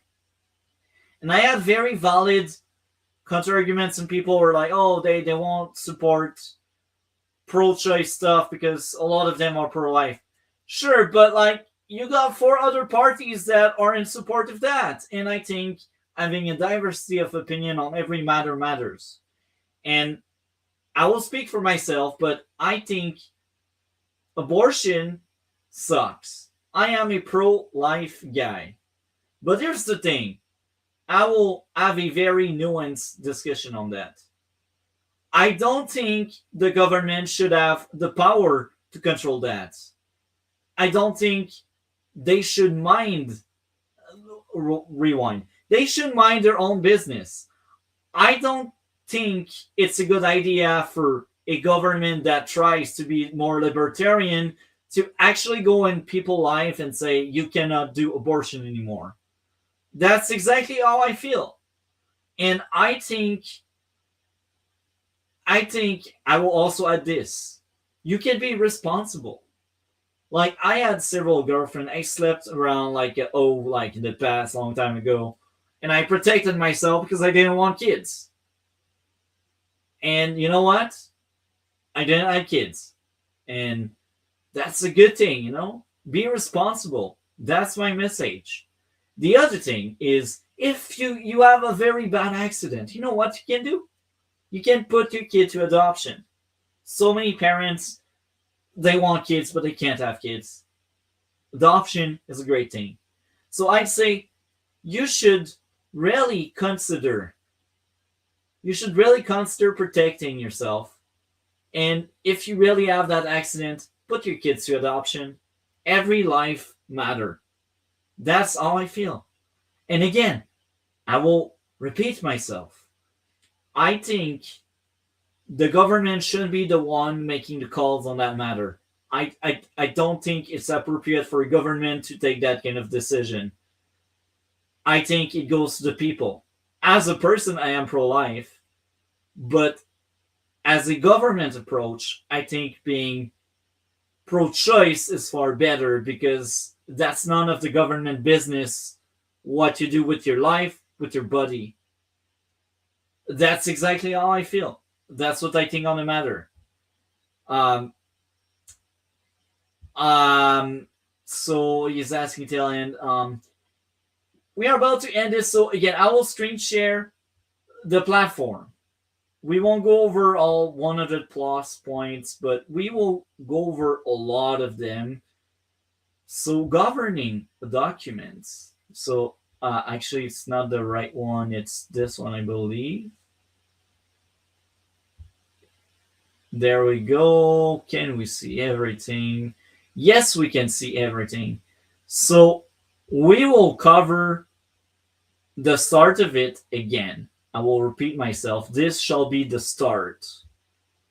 And we will cover the abortion aspect because there's so much misinformation I don't like. We will debunk this. So we will start with the funding principle. So you can see this part of the stream is like a crash course through conservative under Pierre Poilievre during the Conservative Convention. So this is the official document. I will be linking every video and every document in the description below, so everyone after the stream can look this up. So let's get into it. Founding principle: the Conservative Party will be guided in its constitutional framework and its policy basis by the following principle. So we talk about policies right now, and it's over soon. So I'm distracted. I can multitask to some extent. So let's start this by saying a belief in balance between fiscal responsibility, compassionate social policy that empowers the less fortunate by promotion, self-reliance, and equality of opportunity, and the rights and responsibilities of individual families and free association. Long story short, this is what it means. They will not really tear apart your social fabric, your social net, social safety net. They will try to preserve as much as they can, but they want people to have independence. So they won't be the big government type that will pour money in everything so people can be held by the government. But they may most likely maintain some of the social program already available. They may help some of the province with medical stuff and schools and that kind of stuff. I'm sure they will keep the lights up in some of the organization and some of the expense. I think what they're trying to say is we want to be fiscally responsible, but we don't want to ruin the social safety net Canada is known to be. And what it means is, well, if we can get our spending under control. That means prosperity because we will have more money to use in every program if we actually generate more money. I think that's the big thing, and I think the end is really about we will make it clear to everyone we are libertarian. You are free of association with whoever you want. We are the party of the freedom now because apparently the liberals are no longer about that. So let's read out the next one. The goal of building a national coalition of people who share these beliefs and will reflect the regional, cultural, and socio-economic diversity of Canada. So you're saying we want to try to embrace diversity as long as it aligns with our values, which feels very much in the conservative realm. I like that. Next up, the goal of developing this coalition, embracing our difference and respecting our tradition, yet honoring a concept of Canada as the greater sum of parts. Very interesting. The Conservative Party of Canada will operate in a manner accountable and responsible to its member. And I think it's very different from the Liberals. It really feels like they got everything that the Liberal got wrong, and now they place it in a way where Conservative will do the opposite. They won't follow through whatever the Liberals are trying to push. Next up, a belief of loyalty to a sovereign and united Canada. Who speaks about being divisive and divided? Always the Liberals. Now we speak about the united and a sovereign Canada. So that means they want us to no longer rely on anyone. And they want to follow the Constitution because they say, in accordance with the Constitution of Canada, the supremacy of democratic parliamentary institution and the rule of law. And I think the rule of law has been lost by the Liberals. Because I mean, oh, look at that immigrant that has a very sad backstory. Oh yeah, he ended people's lives with a truck, but he can't stay in the country because India sucks. That sounds very racist, but it's exactly all they think in our freaking stupid court system. Now they want to stop that. Like, if you hit someone with a truck, they will just deport you. And this is all it should be. Like, if you cannot behave well in a society, if you cannot integrate that society, why are you even there in the first place? Don't be a leech. Maybe I sound crazy. I don't know. Like, I know every Liberal will lose their mind in the way I speak and think, but I don't care. A belief in the value and dignity of all human life. I cannot agree more. It's amazing. I like these core things I'm reading right now. A belief in the equality of all Canadians. And we got far left that preaches and screams about equity everywhere. What about equality? I think equality has always been better than equity. It's funny how someone brought a very interesting equity thing with the fence. Oh yeah, equity is if someone cannot see through the fence, we will put bricks underneath. I was like, you know what? Equity? Sure. Okay, I can flip the script and make equity look bad. So in history, you got the woman being the oppressed and the oppressor being the man. So now equity means now you discard every man resume and you let a woman take that place because equity. Does she really deserve that job? Or is it just because she is considered to be a victim and therefore she should have that job? Now you flip the switch on that. It's not about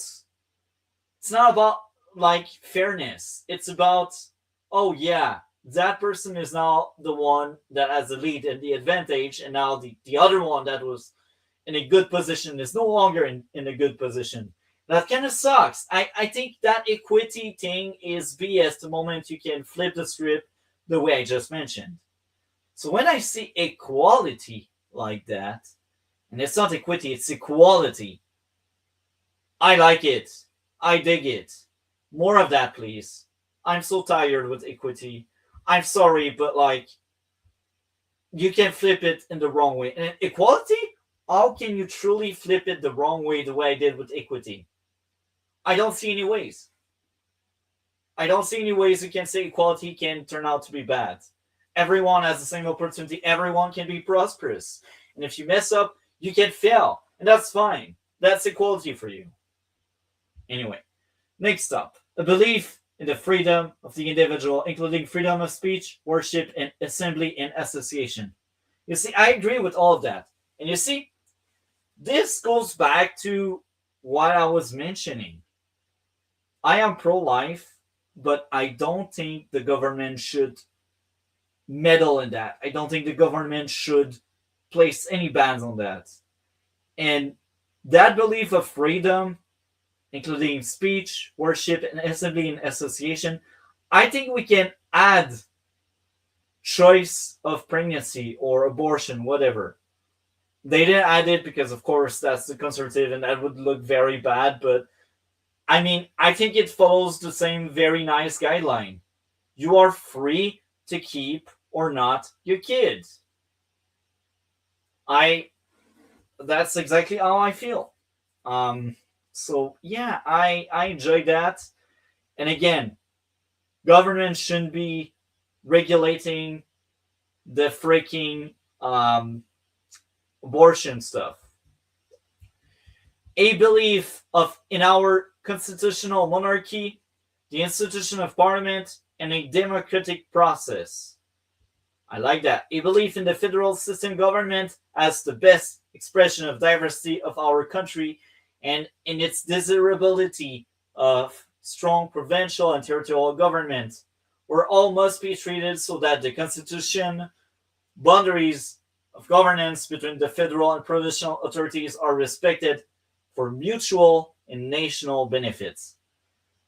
For those who don't really understand what's going on, what he says in that segment, in that paragraph, is he doesn't want a federal government that oversteps the provinces.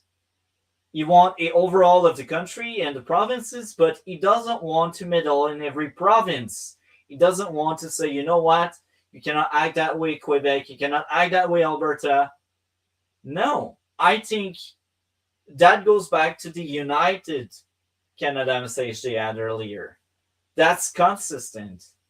Let the province be province. Let the province do their work. More freedom. Less centralized control. And again, that's very populist. I like it. Enough of the globalist nonsense. Okay. Next up. A belief that English and French have equality of status and equal rights and privilege as to their use in all institutions of the Parliament, Government of Canada. I don't see the Liberals having that kind of statement there, because they value French and English equally. There's no Punjabi language, there's no Indian language, there's no African language, there's no Mandarin. There are two languages, French and English. I like it. Again, enough of the globalist BS. We speak French or English. Our institution will be in French or English. I agree 100%. Next up would be a belief that the best guarantor of prosperity and well-being of the people of Canada are the freedom of individual Canadians to pursue their enlightened and legitimate self-interest within a free competitive economy. So this crushes any communist that want communist is basically saying we want free market here. And maybe this implies they will get rid of supply management. I don't know. I won't overreach with that. But that could be interesting. Now, I understand, supply management really helps the farmer. Yeah, but it doesn't help the wallet, first of all. And second, if we talk about free market, we cannot talk about supply management. I'm sorry, they don't mash together. I think supply management works very well in a communist society, but it just doesn't work in a capitalist community. And I'm sorry, but capitalism has been proven to work better than whatever communist is trying to do. Russia tried their regime for like, I don't know how long, but they were never as strong as the USA. They were never capitalists. And China, it's kind of funny because they started doing well when they started to open up their market in a way where they could use other people in a more capitalist. So the communists from China are like a mixture of like communism and like capitalists, because they are a country that want to access the free markets of others, but it doesn't open its market to others. So again, by adding that free market, no more supply management, it shows you're very different. The freedom of individual Canadian enjoy the fruit of their labor to the greatest possible extent. The right to own property, something the Liberals want to take away. I like it. So there's a lot of other things I won't get through because I want to cover some of the other thing. Role of government. I think that's amazing. The Conservative Party believes the role of government is to 1. Protect the lives and property of its citizens. 2. Ensure equality of opportunity. I like it. Number 3. Foster an environment where individual and private initiative can prosper. Something that's not going on right now. But hey, this is what they seek for. I see that platform, and I'm sure some of the left-leaning read that. If they are very far left, they would lose their mind. But if they're like more like center left, they'd be like, you know what? That's actually common sense. Why aren't we doing that already? Next up would be ensure the security of our nation borders and the safety of our citizens at home and abroad. I like it. Provide services to Canadians that cannot be provided more efficiently and effectively by individual or by private sector. And the last one, maintain and enhance national infrastructure. You know what this means? This means if we finally get the Conservative in power, we get a pipeline.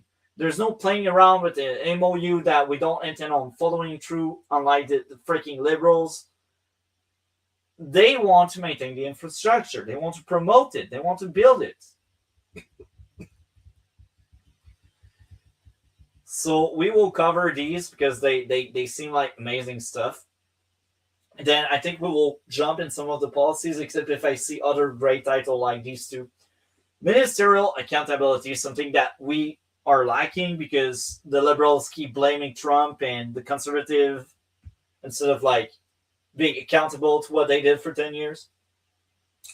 A fundamental component of parliamentary government is ministerial accountability to Parliament. The Conservative Party is determined to enforce parliamentary principle of government accountability. So, in other words, we will admit we are wrong when we are wrong, and we will let other people use some scrutiny on us, which is amazing. I like it. We believe that ministers should continue to have authority and be accountable for the policies they implement and the administrative action of their department. So what it means, if your country is not really safe, your safety minister is to blame. It should be the way it is. If your country is a mess, it's because of you. If you are the government, of course. Like it. So next up, public service excellence. The Conservative Party believes that all Canadians deserve an efficient, effective, and independent professional public service. We believe the government should build upon the whistleblowing protection legislation to ensure that those who expose corruption and wrongdoing are protected from reprisal. We continue to support any measure which enhance public service effectiveness and accountability. I see why they are doing it. I see what they are saying. So basically what they're saying is, we got whistleblower people. They got in trouble in the past. We seek to protect them now if you guys elect us. And that's amazing. I've heard so many stories. Like, there was a public servant at some point. He realized it was opening mails of people. And when he realized maybe that was government overreach, what he was asked for, he was changed to another department. And eventually he tried to seek out for parliament to see, like, they asked weird stuff, and there was an investigation and all, and it was very weird. But basically that whistleblower got in trouble because he spoke the truth, and he was like asking the question to the wrong people, and that wrong people like bench him. And that's like, there are so many stories like that. And you can also imply that to foreign interference with these freaking Chinese police station that make sure that no one criticize Xi Jinping, the big dictator. Okay, next up, we believe that public service benefits and pensions should be comparable to those of similar employees in the private sectors, and to the extent that they are not, they should be made comparable to such private sector benefits and pension in future contract negotiation. So what it means is, if conservatives get in power, they will make sure it's as good to work the public service than it is the private service. That means probably a lot of the money they will have, their budget will go in the pension of public servants, or even the pays of these public servants. And that sounds amazing. That sounds actually like very much left-leaning. I won't say far left, but like, that's interesting. I enjoy it. I'm on board with that. Audit of the role of Treasury Board, I like it. So there are so many great things about that. I will speak about number 6 because I think it's very important, and 7. All of that platform is amazing. I can't believe Alexandre Boulris from the NDP just criticized that platform. It's wonderful. I can't bet the guy didn't even read the entire thing. He just spewed like NDP bullet points and talking points. Okay, number 6, empowering the Ethics Commissioner. The Conservative Party believes in empowering the Ethics Commissioner with more punitive option for repeat offenders of the Conflict of Interest Acts, as it applies to MPs and senators to ensure compliance. You know why it's going on? It's because of the Liberals again. For 10 years they've been in power. They abused. They broke the system. Carney has 103 plus conflict of interest, yet he's still in power. I feel like they want an overhaul of that. They want to fix it. I don't know if they will, but that sounds cool on paper. Access to information. The Conservative Party advocate regular independent reviews of Canada access to information system, making a world-class, open, timely, and accountable with greater automatic enforcement, including mandatory penalties and payable by any institution subject to the Access to Information Act for breach of statutory deadline or complaints upheld by the Office of the Information Commissioner. So, long story short, they want the people that don't want to be clear. They want the people that try to conceal information, that block the access of information, to be punished. And it's amazing. We are in a democracy. We should be able to have access to every information. And those who block right now are like roaming free, and they can do whatever they want. Not under Conservative watch, apparently. I like it. Okay, so there's a Senate reform I like. The Conservative Party supports the election of senator, a little bit like the USA, and that'd be amazing. The Conservative Party believes in an equal Senate to address the uneven distribution of Canada population and to provide a balance to safeguard regional interests. We believe that wherever the people of a province or territory by democratic election choose persons qualified to be appointed to the Senate, the government should continue its practice of filling any vacancy in the Senate for that province or territory from among those elected persons. So basically what's going on? Our Senate system is broken. Our Senate system is the House of Lords, and it's basically the party in power that basically appoints the senator. And the senator have so much power. Like, if they don't like what the House is trying to push, they can block it. Or they can actually push stuff to the House. And then the House can do whatever with that. But as of right now, because we had the Liberals for 10 plus years, we lost many Conservative Senate member. I think there's like 100 something Senate member. I think it's like 110, 113, something like that. And there's 13 Conservative in the bunch. The rest are either Liberal or Independent. There's no NDP whatsoever in the bunch. I think it's really bad. I strongly disagree with the NDP, but I feel like they should be in the Senate as well. They are a different party that have different beliefs than the Liberals, even if they really blur that line poorly in recent years. They have a voice. They have elected members. They should be in the Senate. So for the Conservative to push to say, you know what, we should have reform at the Senate and have the Senate people being elected instead of appointed by the Prime Minister is amazing. I feel like even some of the leftists would agree with that. Will they do this? I don't know. Let them be in power and decide after. And there's a big electoral reform. I don't want to get through that one because I want to speak about some of the policies. I like respecting private property. We need more of that, respecting the law. This is common sense, folks. Free speech. They stand for that, and they don't want censorship. I enjoy that document so much. It's amazing. So let's read out about equalization. Equalization is an essential component of Canada nation building efforts.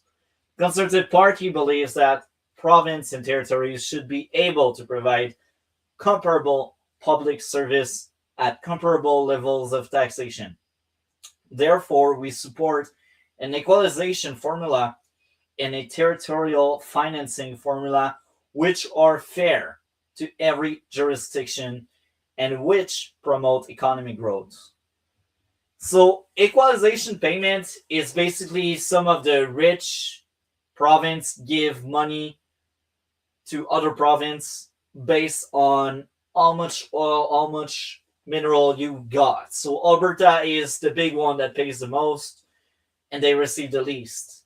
And it's fascinating because Quebec is kind of very much self-sufficient, yet they still get so much of these stupid payments, and yet they still want to separate. It baffles my mind. So yeah, they want to look into that, I guess. So there's a lot of things, and I won't go over all 100 things. So now we will skip through a lot of things, because there's a very important one. I think that's the most important one.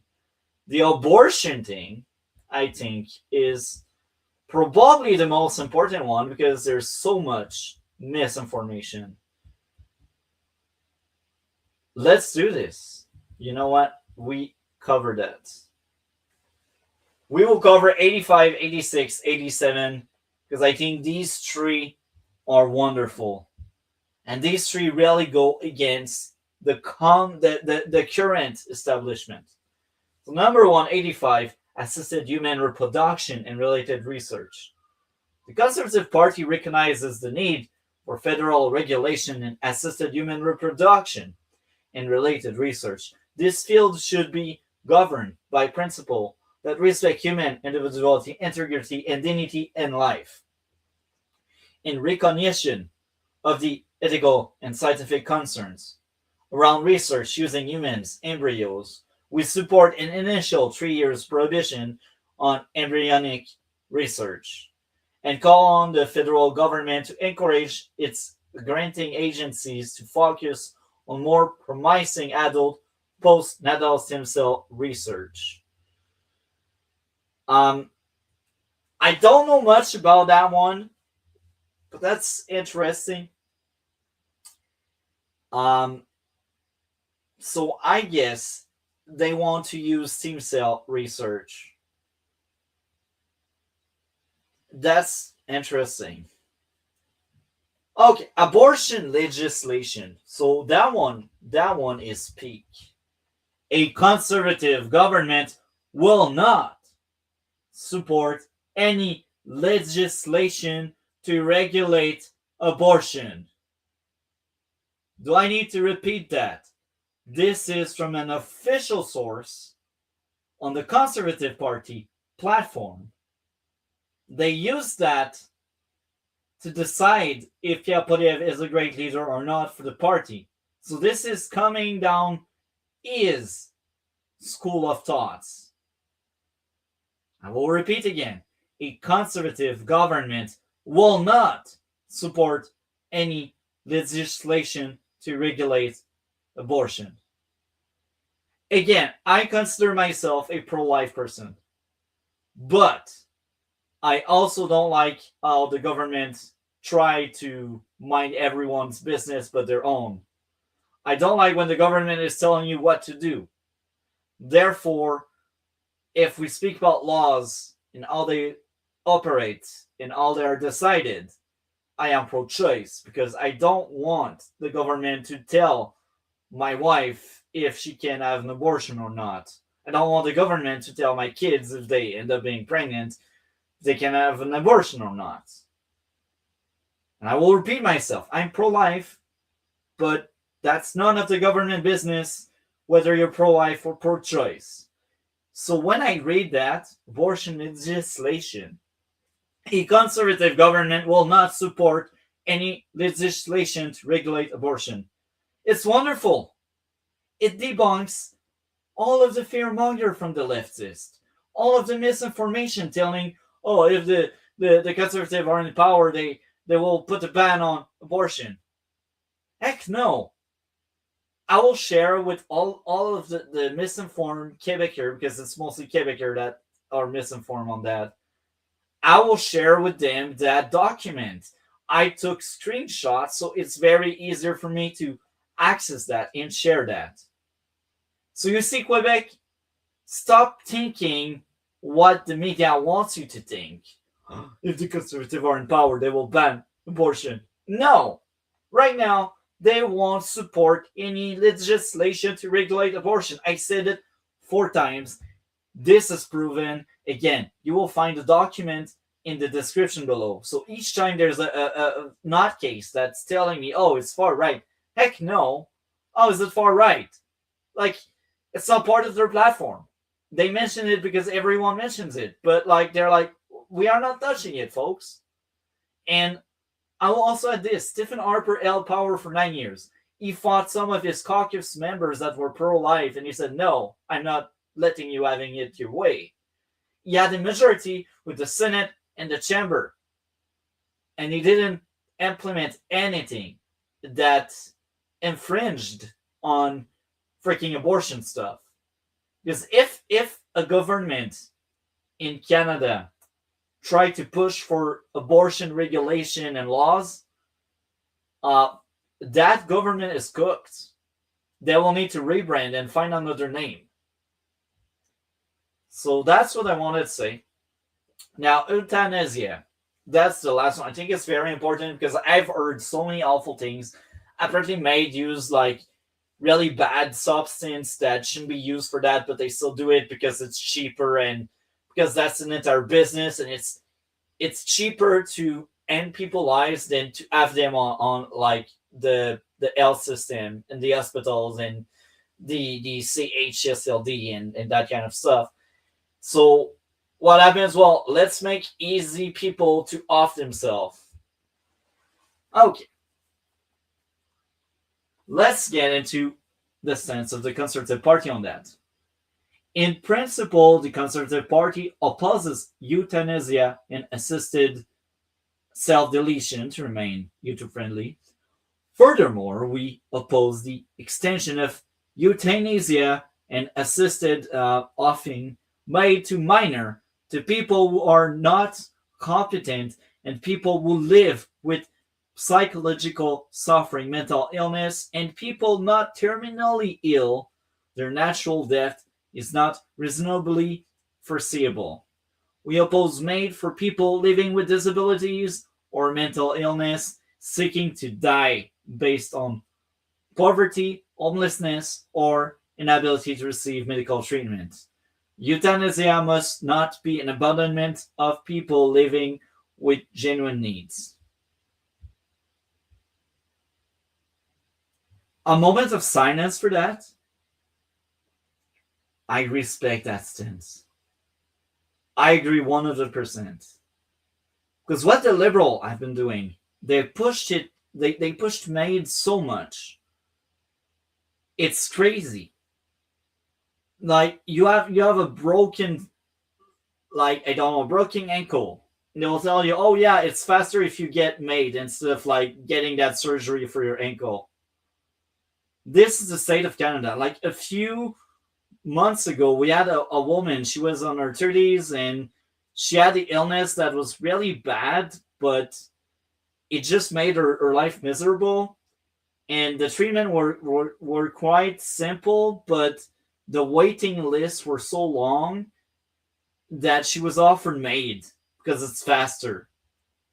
Excuse me, she was in her 30s. She could have contributed to society, and you're telling me you take MAID that's faster than waiting the wait list for your surgery you need? What kind of Orwellian BS there is right now? That story grew big because basically one American said, oh yeah, your story is very sad. I will fly you in the USA and I will give you the proper treatment. And thanks to whoever said that and did that in the USA, the woman did exactly that and she was cured and she is still alive now.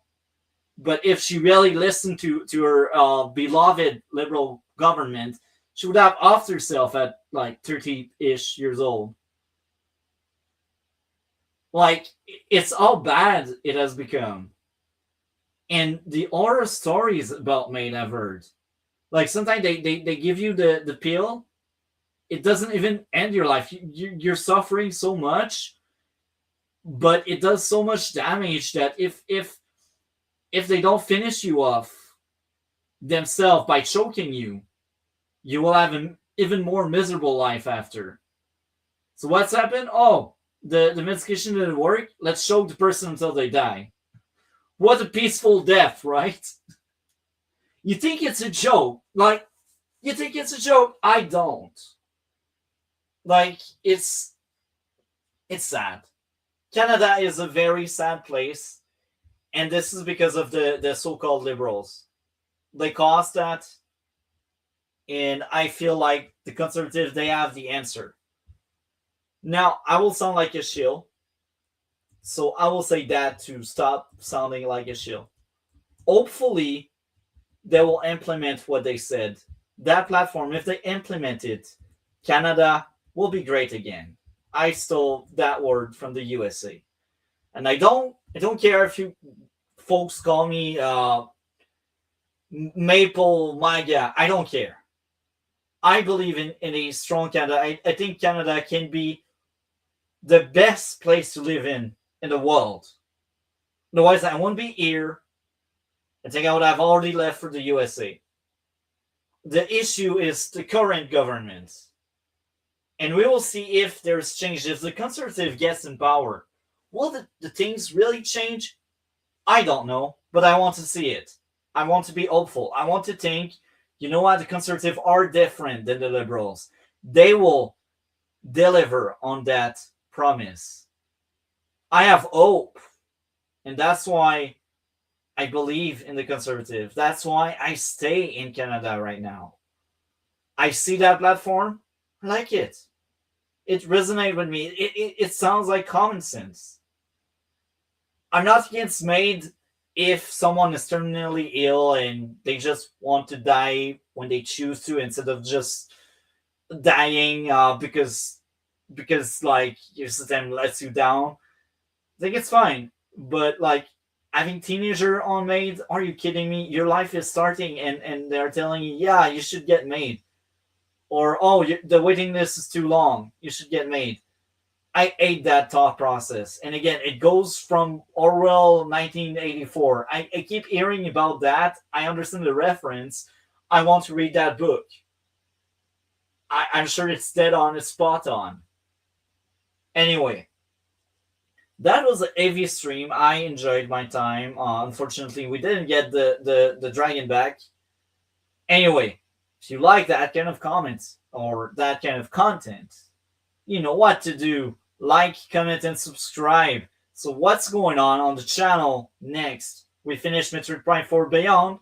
We will have some Splinter Cell. And we will finish Fallout discussion very soon. And at some point in February, we talk about Lucifer and Preacher. There's so much going on. And oh, by the way, I've also seen the great movie Send Help. And I will review that as well this week at some point. Or maybe the other week. I will be very late at the party, but I don't care. With that being said, that was the show of today. Thank you for sticking around.